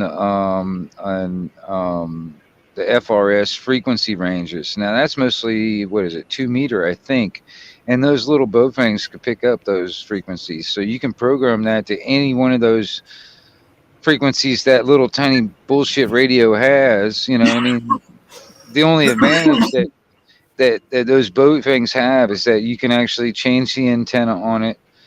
Which is eventually, that is something that you would want to do anyway, because you would want to get a better antenna right off the bat. Those little because you can actually get a mobile whip antenna for that motherfucker. Well, that's the thing. It's like the antenna that comes with it is shit. That's a little rubber ducky crap piece of shit. So you would that would be the first thing you would have to do is upgrade your Yeah. antenna. That would be the first thing you would need to do. And then me personally, what I did is I ended up getting that external hand mic. So you can, Oh kind of yeah. like. And mic and earpiece.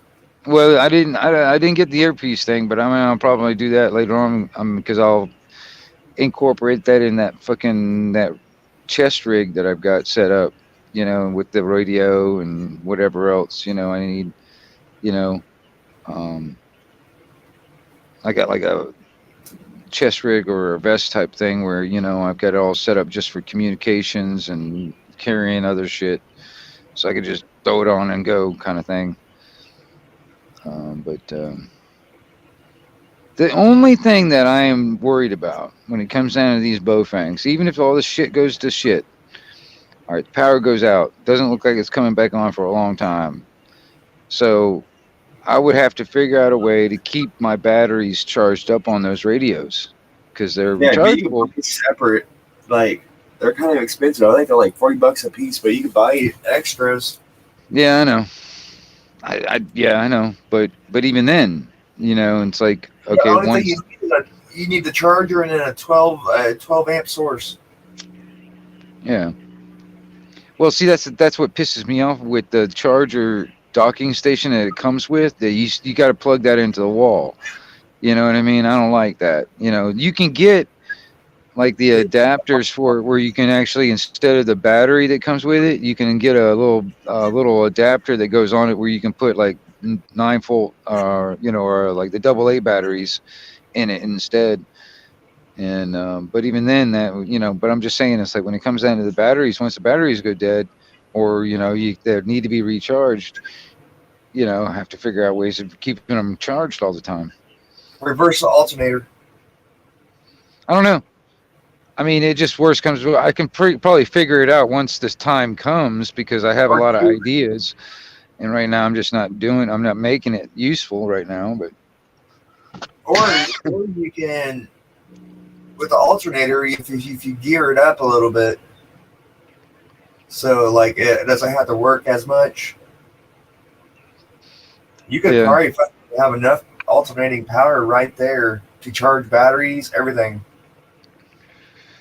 All from just a lawnmower engine. Just have a direct gear drive from your back of your lawnmower engine to the alternator. As long as I see what you're saying. Yeah. Yeah. Then if you reverse it, it will actually pick up more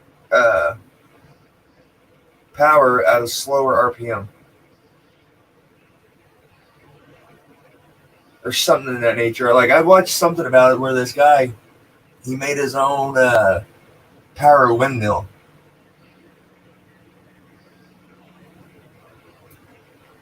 Because he made it out of like washing machines. He had two washing machines.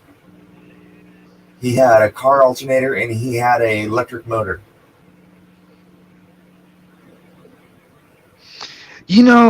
Okay. Well, I see where that was. I see where you're going with that, though. I mean, I was picturing it in my head, but I was sitting there thinking about it.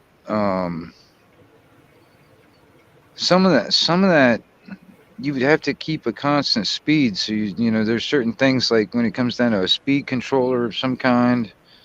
Yeah. Keep that speed going a certain way because I mean, if you get that right harmonic speed or whatever the motor or the alternator needs to get a certain constant voltage and shit out, that's where you need to get it.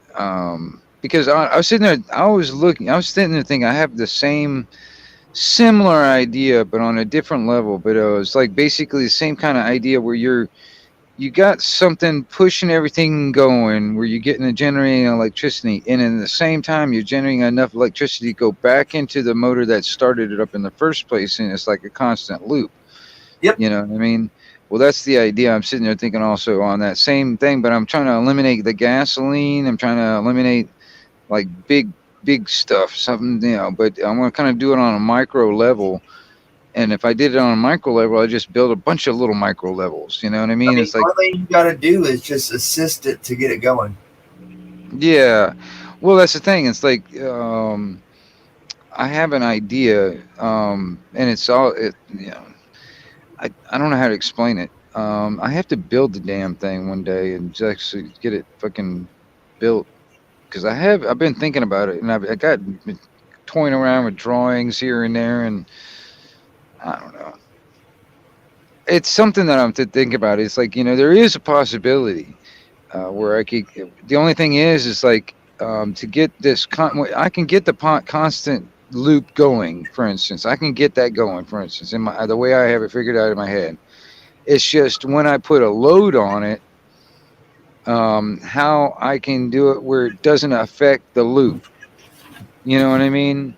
So whenever I put a load on it, I got to get it to where it's coming off of a tap, basically off that loop, where it won't affect the, you know, the speed or the voltage, you know, and all that other shit of the loop. I want it to stay a constant, and so I got to figure out how I'm going to do that. I'm not sure. I have an idea, but I haven't tried it. You know, it's one of those things. It's when I've got a couple experiments that I have to do on a few other things that I just haven't done. Oh yeah. Hey, are you gonna be on for a minute? Well, just a minute longer, man. I think, man, it's already getting up to about 3.5 hours. Shit, holy crap. Yeah, I need to get off here and start getting dinner going. Well, yeah, no, yeah. I'm gonna go ahead and shut it down. Then I'm gonna now think about it. But yeah, because I mean that was the main reason why I came on in the first place, man. It's just basically, you know, make this stove start to finish and show everybody. That was the whole reason I really did it in the first place, you know. Well, you made a little badass stove. It looked like it worked awesome. Yeah. Well, I appreciate it, man. All right. But anyway, yeah, I'm going to let you go. I'm going to let everybody else go also. All right. All right. Later, bub. All right, man. Yeah, you guys out there, you have a good one out there. This is the 1122 Wingnut Radio. I am your host for Anarchy Television.